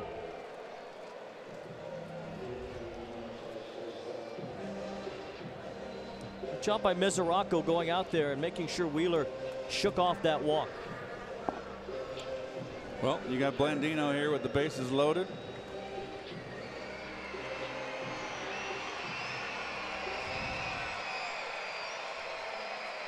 Blandino's not a big bat. Scooter Gennett has the day off. Strike 1 is the most important pitch here with the bases loaded.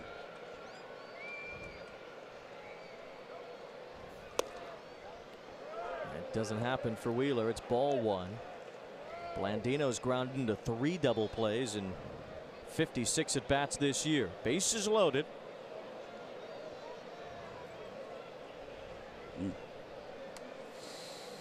Blandino, a lighter hitting Utility infielder at the plate.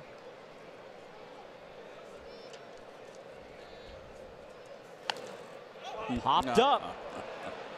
Ahmed Rosario has the second out. And Wheeler could get out of trouble here if he retires Tony Cruz.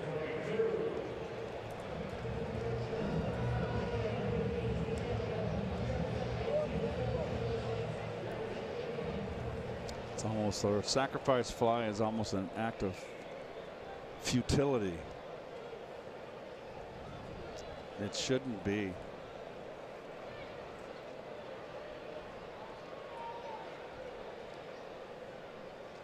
Cruz, a career backup catcher, began the year at AAA. Wheeler just missed the inside corner there. Might be the one guy Mesoraco doesn't know that well because Cruz is on the roster to replace him.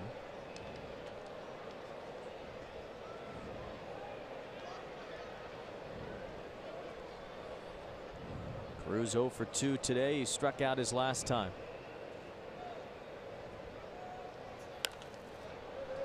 That one's out of play.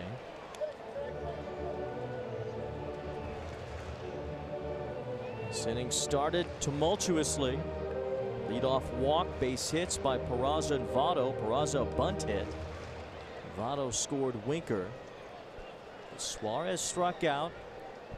Schebler walked, but really that brought up two of the weaker hitters in the Reds lineup.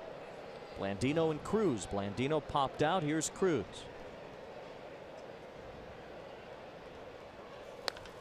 And Wheeler ahead 1-2. Mesoraco really nurturing Wheeler through this inning. See him from behind the plate. A lot of motioning. Went out to talk to Wheeler after the Schebler walk. Making sure Wheeler stays focused here. There's Jeanette. He'll bat in the pitcher's spot if Cruz keeps this inning going.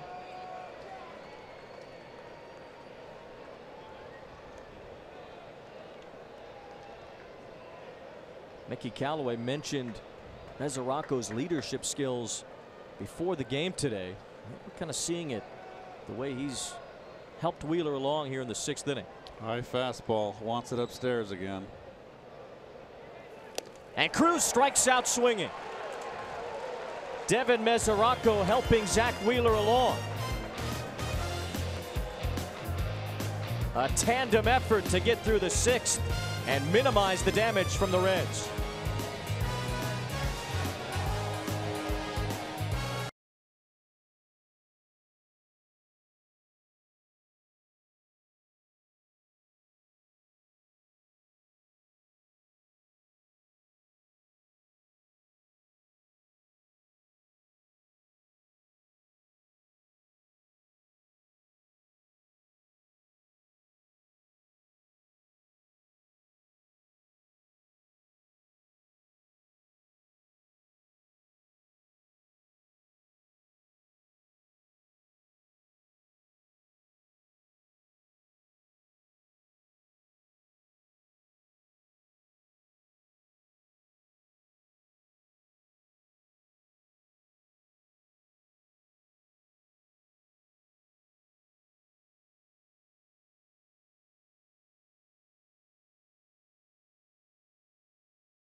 20 games win and 1 game loss this year, and we're up around the 50,000 people we played in front of. So it's been a great public relations job for the Cincinnati Ball Club and for the players that stayed here, and it's a shame we can't continue because we played close to 90,000 people in 2 years.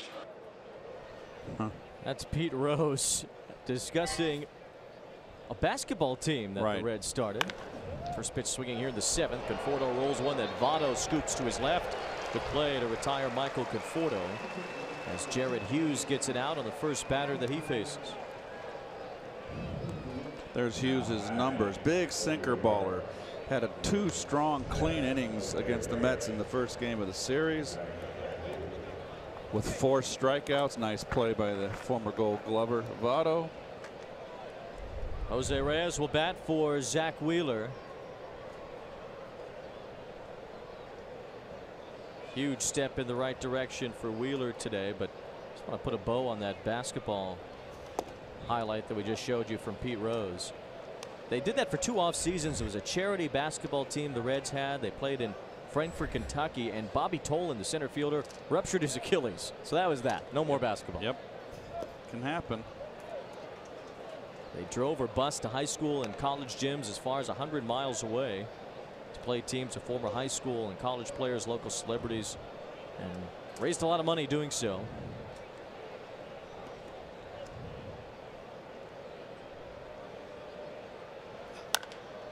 Reyes with a little chopper. Charging in Blandino to throw him out. 2 quick outs on the ground for Jared Wheeler.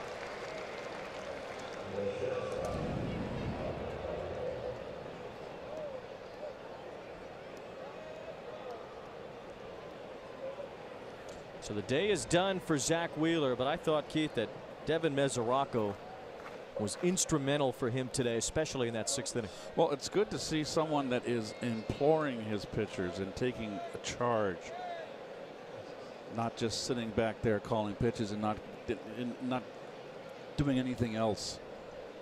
Really was fun to watch. Very involved.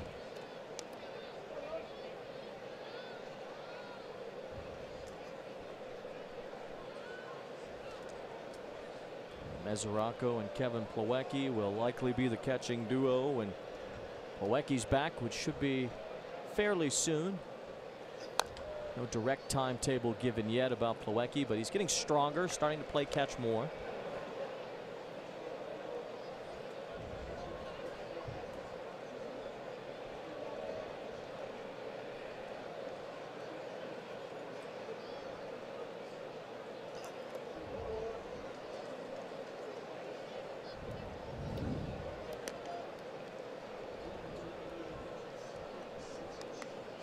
Jared Hughes, who appeared in the ball game 2 nights ago, looked good then, worked 2 scoreless innings. He'll only get 1 inning here, you'd figure. He's due up to lead off the bottom of the 7th. Rosario doesn't chase.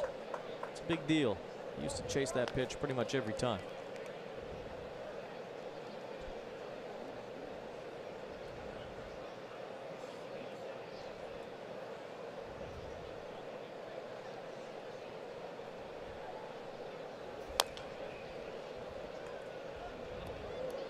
Well, he seems unfazed, Rosario. I mean, he's coming into this game. He's got his average up to 252, but he's been hovering around 220, 230, and he just seems unfazed. He's still very aggressive swinging the bat. Hits this one hard. Peraza diving stop. Rosario is out at first. Despite Rosario's blazing speed, Peraza had enough time to make that a close play and potentially retire Rosario. The Mets are checking, and Rosario is out.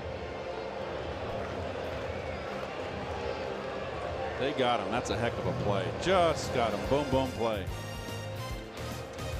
Votto with the stretch at first. Rosario out by an eyelash. Jose Peraza with a terrific defensive effort to win the top of the 7th.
so far this year, Keith. Yes, he does, and he got one here in the first game of the series. Got the win, went two innings and 2/3. I'm sorry, 2 2/3. Gave up a run. Got the W. Rosell Herrera, the pinch hitter, leads off. All 4 of Gesellman's wins have been saved by Jerry's Familia. The Mets would love that formula to work out again today. Getting a little cloudier here, Cincinnati.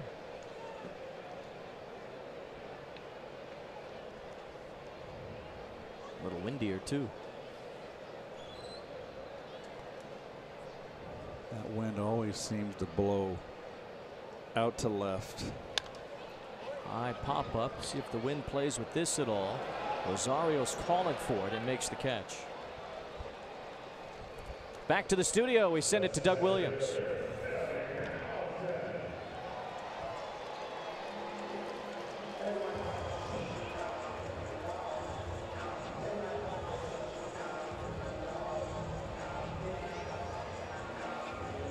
Brewers and Indians played last night. Cleveland in first place, Doug, with a 17-18 record. We thank you for that. Minnesota's in second.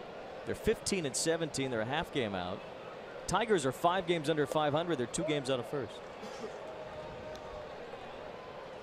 So it's a pretty mediocre division then. If that. Even the White Sox are still in at 7 back, but they're 9-24. Parity, Wayne. Hamilton, a fly ball. Like clockwork in this series. Bruce for the second out.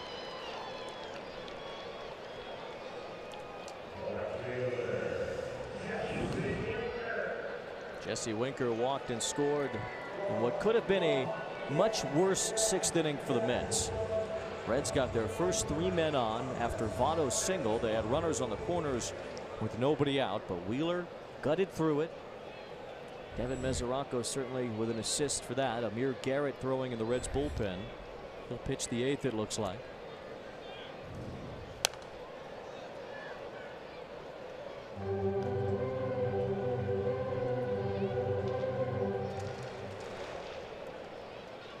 Wheeler 1 run allowed in 6 innings today, struck out 7, one of his better starts of the year. Winker with an easy bouncing ball to Cabrera. Robert Gesellman continues his solid pitching out of the Mets bullpen. 1-2-3 in the bottom of the 7th.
And he comes blowing right by me.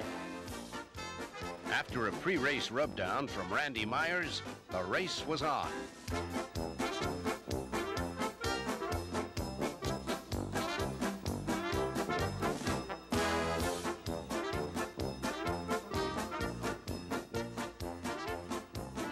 Seems the cheetah was no competition for Bates. Jeez. I guess Billy Bates was pretty fast. Could outrun a cheetah on the turf at Riverfront Stadium. The cheetah wasn't hungry. The original Beat the Freeze. Dan Barr, our director, just whispered into my ear. Billy Bates played in 8 games for the Reds, but he left a lasting mark. Here's Amir Garrett pitching for Cincinnati. 1/3 of an inning last night. 2 walks, walked in a run with the bases loaded. Got a strikeout. He struck out Nimmo. Yes, he did.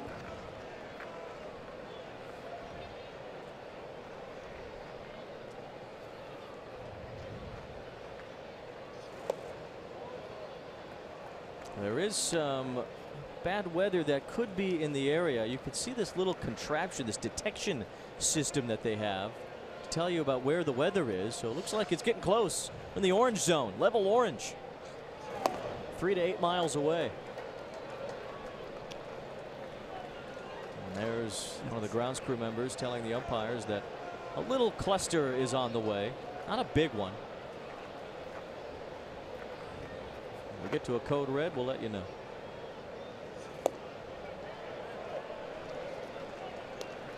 This is what the Mets wanted from Nimmo last night when he was up with the bases loaded against Garrett, who couldn't find the strike zone. Garrett's behind 3-1. He got ahead of Nimmo yesterday and he struck him out. He found the strike zone off Nimmo. Not today. Walks him. Leadoff man on for the Mets. I see what you did there. Don't think I didn't notice. It's just a small band, folks, of rain that's to the west right now. And the way those flags are blowing, I'm sure it'll just blow through here. It might miss us. It might scoot north of the ballpark. And if it does rain here, it won't rain for very long. Cabrera has the only Mets RBI today. Drove in Nimmo in the 3rd after Nimmo triple. It's a fair ball. Suarez goes to 2nd for the force out. That's all they get. Nice play by Suarez. No hesitation, getting the lead runner.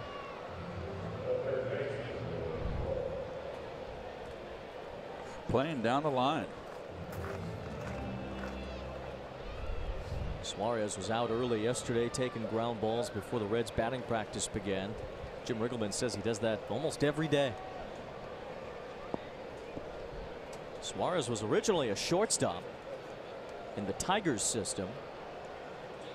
He's gotten himself to be a pretty good 3rd baseman. The shortstop couldn't really hit. Now he's a 3rd baseman who can crush it. Wilmer Flores hoping to crush it at 3rd base, while Todd Frazier's on the disabled list. Mets do have Luis Guillorme on the roster today. Tomas Nido was sent to AAA.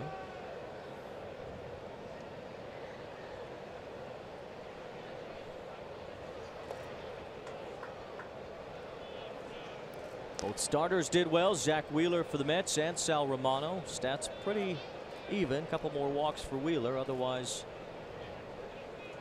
both of these inconsistent starters looked very good today. Both of them with nothing to show for it. Flores laid on 95 from Amir Garrett, the former St. John's basketball player. Very similar physique to Aroldis Chapman. Oh.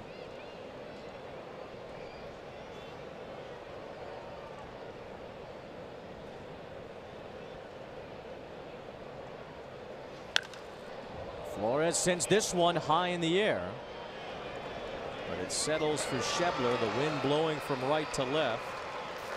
So a ball that might normally carry to right field, right now it won't, and the rain is starting to drop here at Great American Ballpark.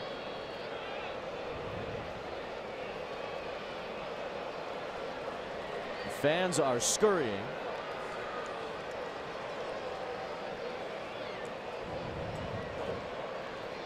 They didn't see the detection system to alert them to get out of Dodge.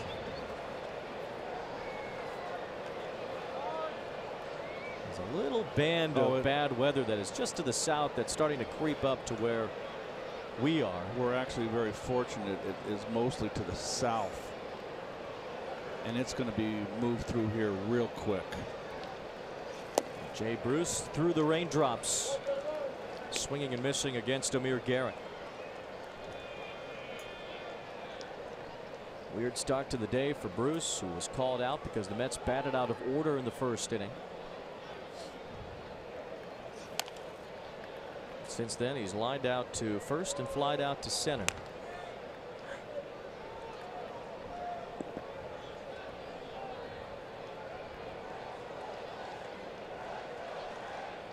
Bruce against left-handed pitching. Only 2 runs batted in this year. He's 6 for 32. The Mets fans braving the rain, cheering on Bruce.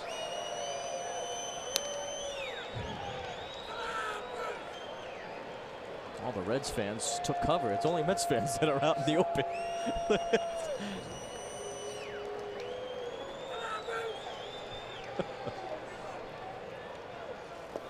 Bruce laid off. Raining that hard. It's just supposed to be a passing shower.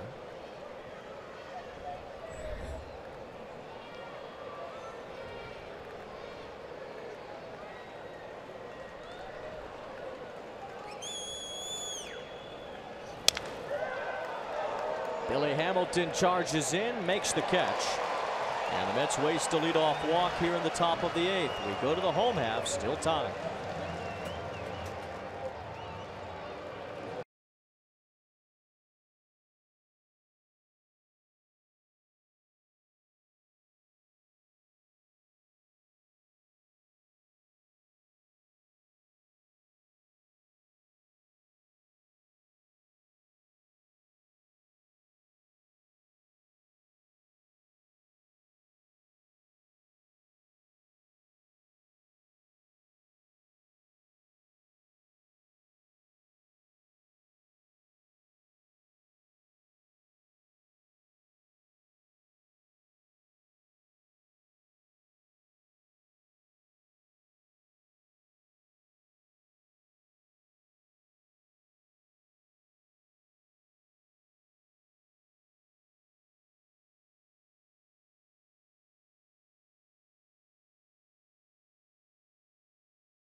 Middle of the order due up for Cincinnati against Robert Gesellman in his 2nd inning of relief.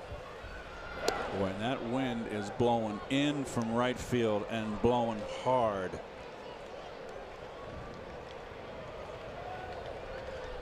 Yeah, it's raining a little bit harder now. We'll see if we end up in a delay here. Meanwhile, Flores has to handle a wet baseball, and he does.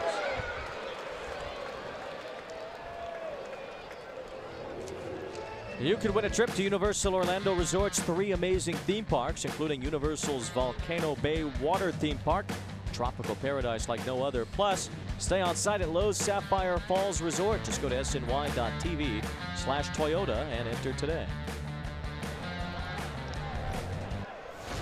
Wind whipping, rain falling in Cincinnati. Joey Votto takes ball 1 as most of the fans have sought cover. Gesellman in his 2nd inning of work. This is his 7th appearance where he's gotten at least 4 outs. Culminated with his outing the other night, picking up 8 outs.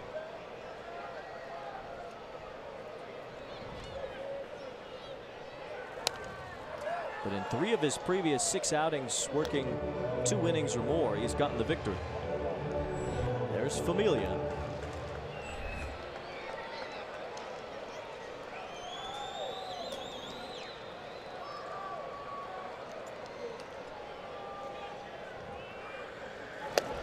Good pitch, cut back over the plate, evens the count on Votto. Votto struck out twice against Wheeler, then ripped an RBI single to tie the game in the 6th. Once again, you can see the encouragement of Mesoraco from behind the plate after that pitch. He's pumping his glove back to Gesellman. Calling inside. Love it. Going back inside again. Votto hits it into the shift. 2 up, 2 down. Gesellman's retired all 5 that he's faced.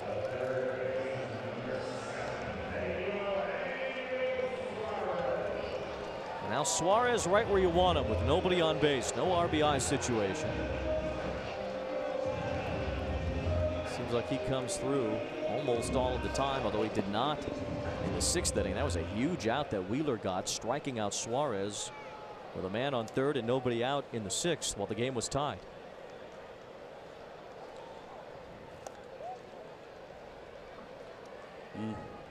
Mets are back at it Friday night against the Phillies. Coverage begins with City pregame Friday at 6:30 on SNY. Steven Matz coming off a good start, facing the now highly paid Jake Arrieta. Suarez pops it up off the end of his bat. Robert Gesellman continues to impress out of the Mets bullpen. 2 perfect innings from Gesellman. He keeps this game tied going to the 9th.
Switch. Raisel Iglesias enters for Cincinnati.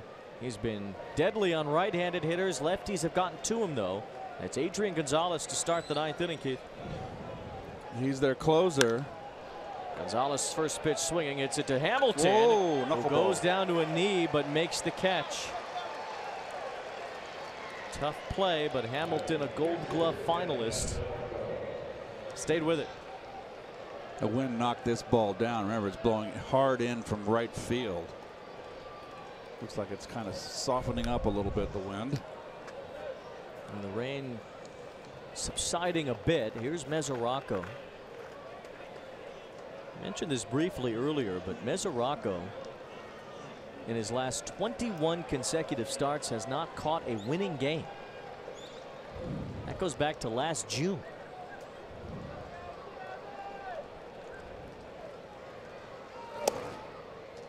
And even as a pinch hitter or a late game replacement this year, he's not appeared in a winning game this season.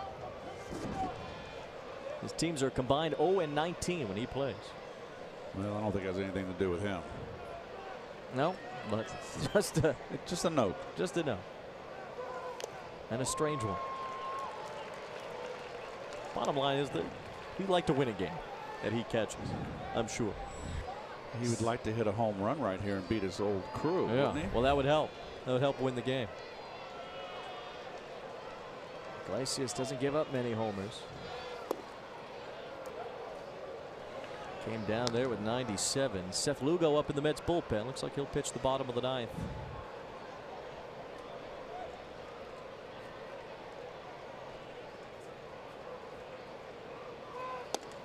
Another sidearm delivery, and it goes to 3-1. Boy, he got mad at the umpire. That's not good.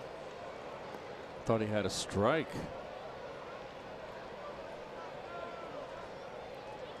Eight saves last year with 2 or more innings. That was the most in almost 20 years. Danny Graves had 12 in 1999. Iglesias had 8 last year. Conforto's on deck.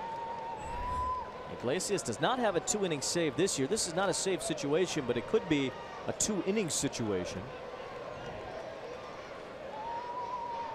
And a chance to win the game for the Reds. Mesoraco chases the 3-2 slider.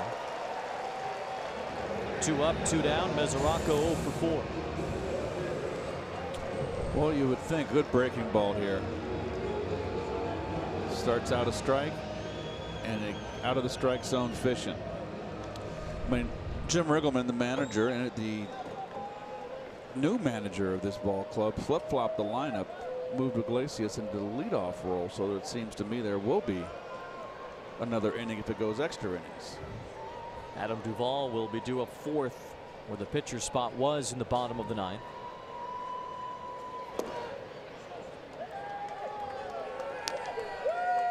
Right-handers have only had a couple of hits against Iglesias this year, including one by Cespedes the other night.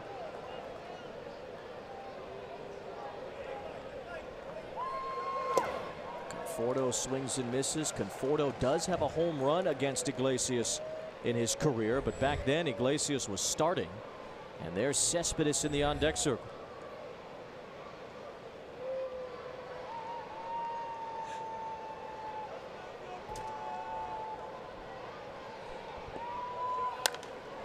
Conforto trying for the left field line, now behind in the count. Iglesias was actually the Reds' opening day starter in 2016. Eventually became the closer, kind of grabbing in his left arm there, but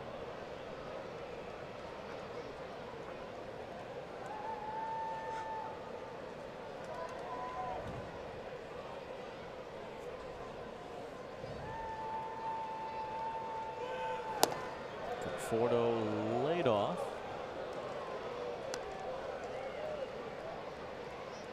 Don't forget to watch Geico Sports Night tonight. Some reaction from Terry Collins about the Matt Harvey trade.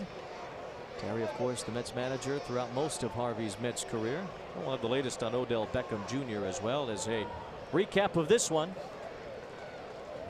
Mets trying to win this series before they head to Philadelphia. Conforto swings at a pitch outside the zone, and Raisel Iglesias works a 1-2-3 top of the 9, still grabbing at that left arm. That's not his pitching arm, though. His pitching arm seemed fine in that inning.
Streaming presented by Verizon. Just visit SNY.TV or download the NBC Sports app today for live streaming coverage of every SNY Mets game. New pitcher for the Mets, Seth Lugo, in the bottom of the ninth. Drops in the curve to Scott Schebler.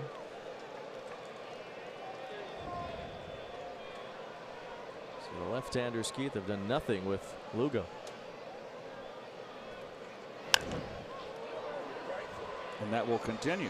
Gonzalez with the flip. And a big home run threat retired to start the bottom of the ninth. We take a drive around the majors presented by Audi. Tyler Naquin is homer to give the Indians a lead at Milwaukee. Chris Bryant has homer. The Cubs trying to get rolling. They're in fourth right now in the National League Central. The Yankees and Red Sox continue tonight. Winner of that game's in first place. The Yankees have caught Boston. Red Sox started 17-2. The Yankees are in the middle of a 16-1 run. Game 2 of that series tonight. The Yankees won yesterday. Aroldis Chapman closed the door last night and watched that final 3 outs of that game. Chapman hit a batter last night. I believe it was Jackie Bradley with a 103-mile-an-hour fastball. It was the fastest pitch ever tracked that hit a batter. 103. That had to leave a mark, right, Keith? Certainly.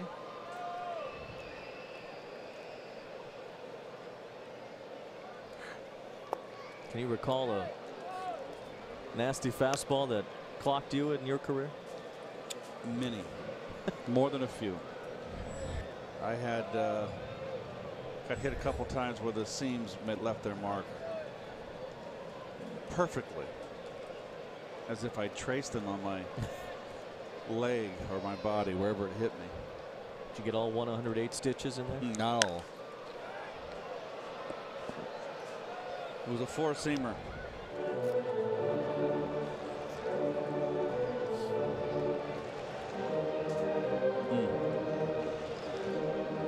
Seth Lugo will probably just get 1 inning if he sends this game to extras. His spot in the order due up to begin the 10th. Pitched an inning last night as well. Blandino and then Cruz. If it continues beyond that, it'll be Adam Duvall, who was double switched into this game in the top of the ninth. Mets do have Corey Oswalt available for long distance if they need it today. Oswalt started on Saturday in Vegas.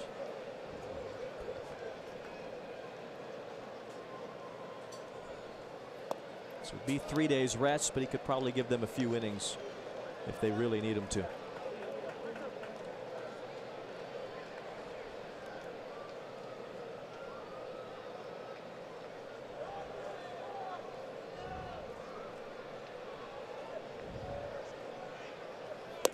Perfect pitch from Lugo. I don't know what Blandino was looking for there. 3-2 fastball right down the pipe. He's looking for a curveball. Jeez. No, I guess when I won't say that. I will not say it.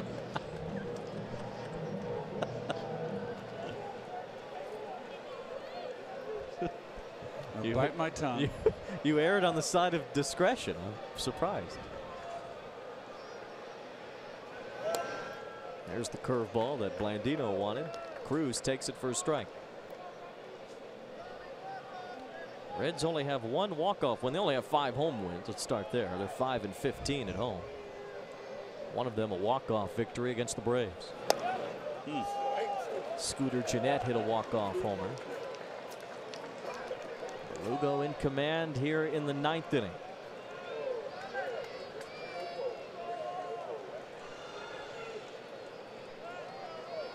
Ahead of Tony Cruz, 0-2. We will head to the 10th in Cincinnati.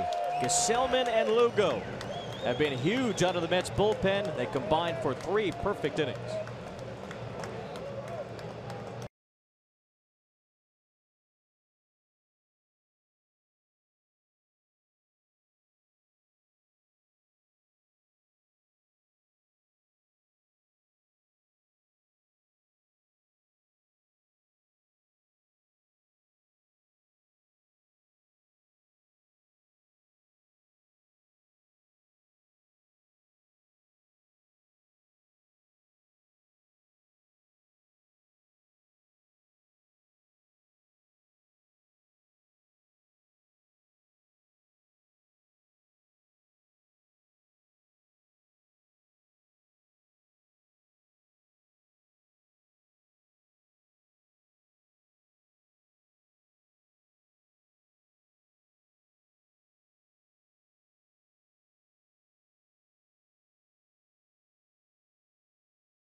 Yoenis Cespedes has 1 pinch hit home run in his career, 3 for 19 overall.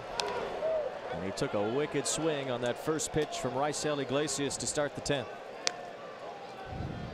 Cespedes ripped a double against Iglesias the other night. He's batting for Lugo to begin the 10th inning.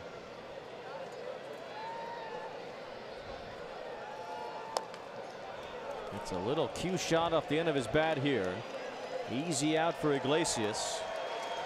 And a big booming bat cleared here in the top of the 10th.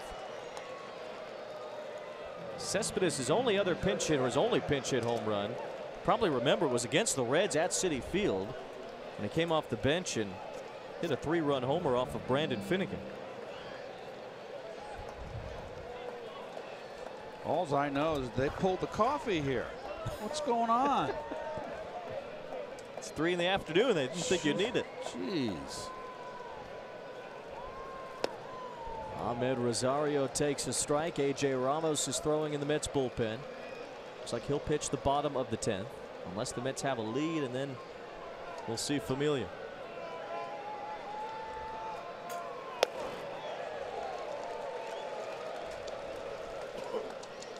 Extra innings on SNY brought to you by Nissan. Get the technology of tomorrow today at Nissan Now. Shop ChooseNissan.com.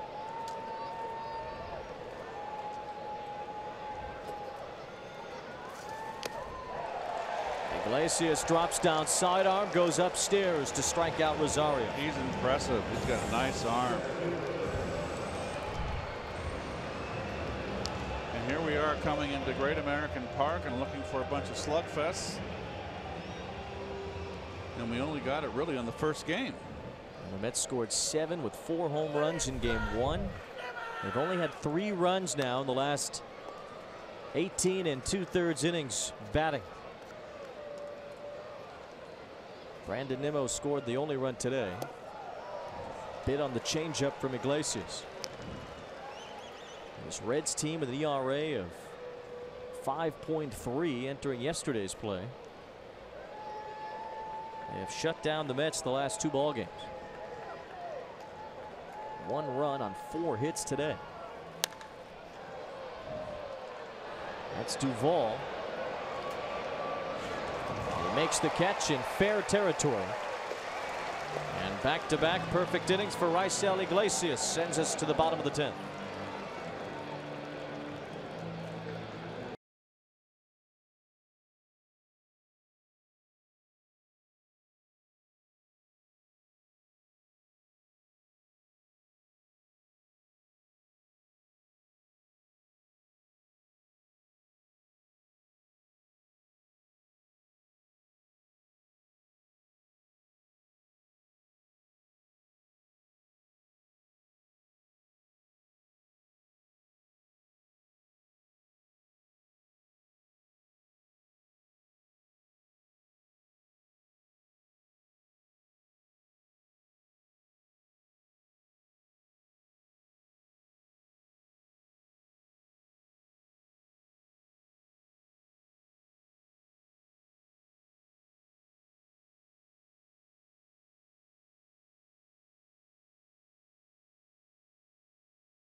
Of course, A big red machine, a huge part of that. You can just go celebrate right inside there. All the statues. Pete Rose, Johnny Bench, Joe Morgan. You know the drill here in Cincinnati. Adam Duvall takes a breaking ball strike from A.J. Ramos, who's been throwing more strikes recently. No walks in his last 4 games.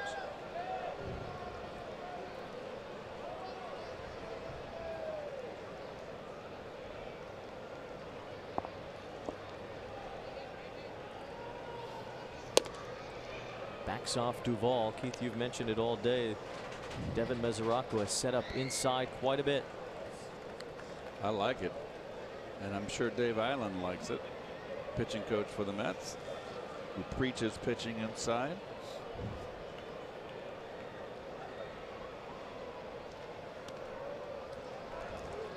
You got to remember, Mesoraco's had 2 hip surgeries, both labrums, and a non-throwing shoulder surgery, a labrum also.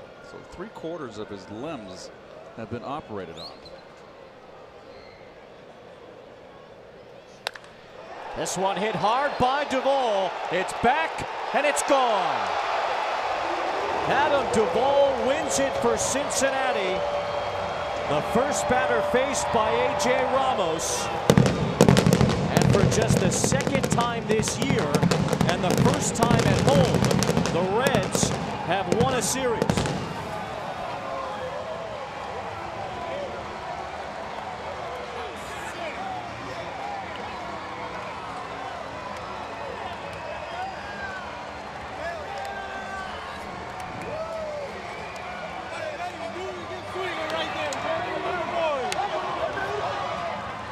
Duvall had been ice cold, batting just .169 for the season,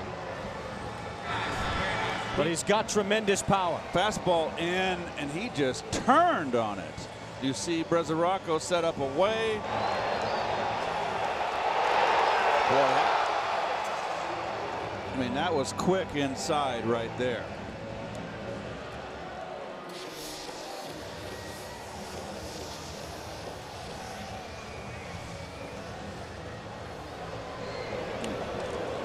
Ramos, no reaction here. He knows there's a ball.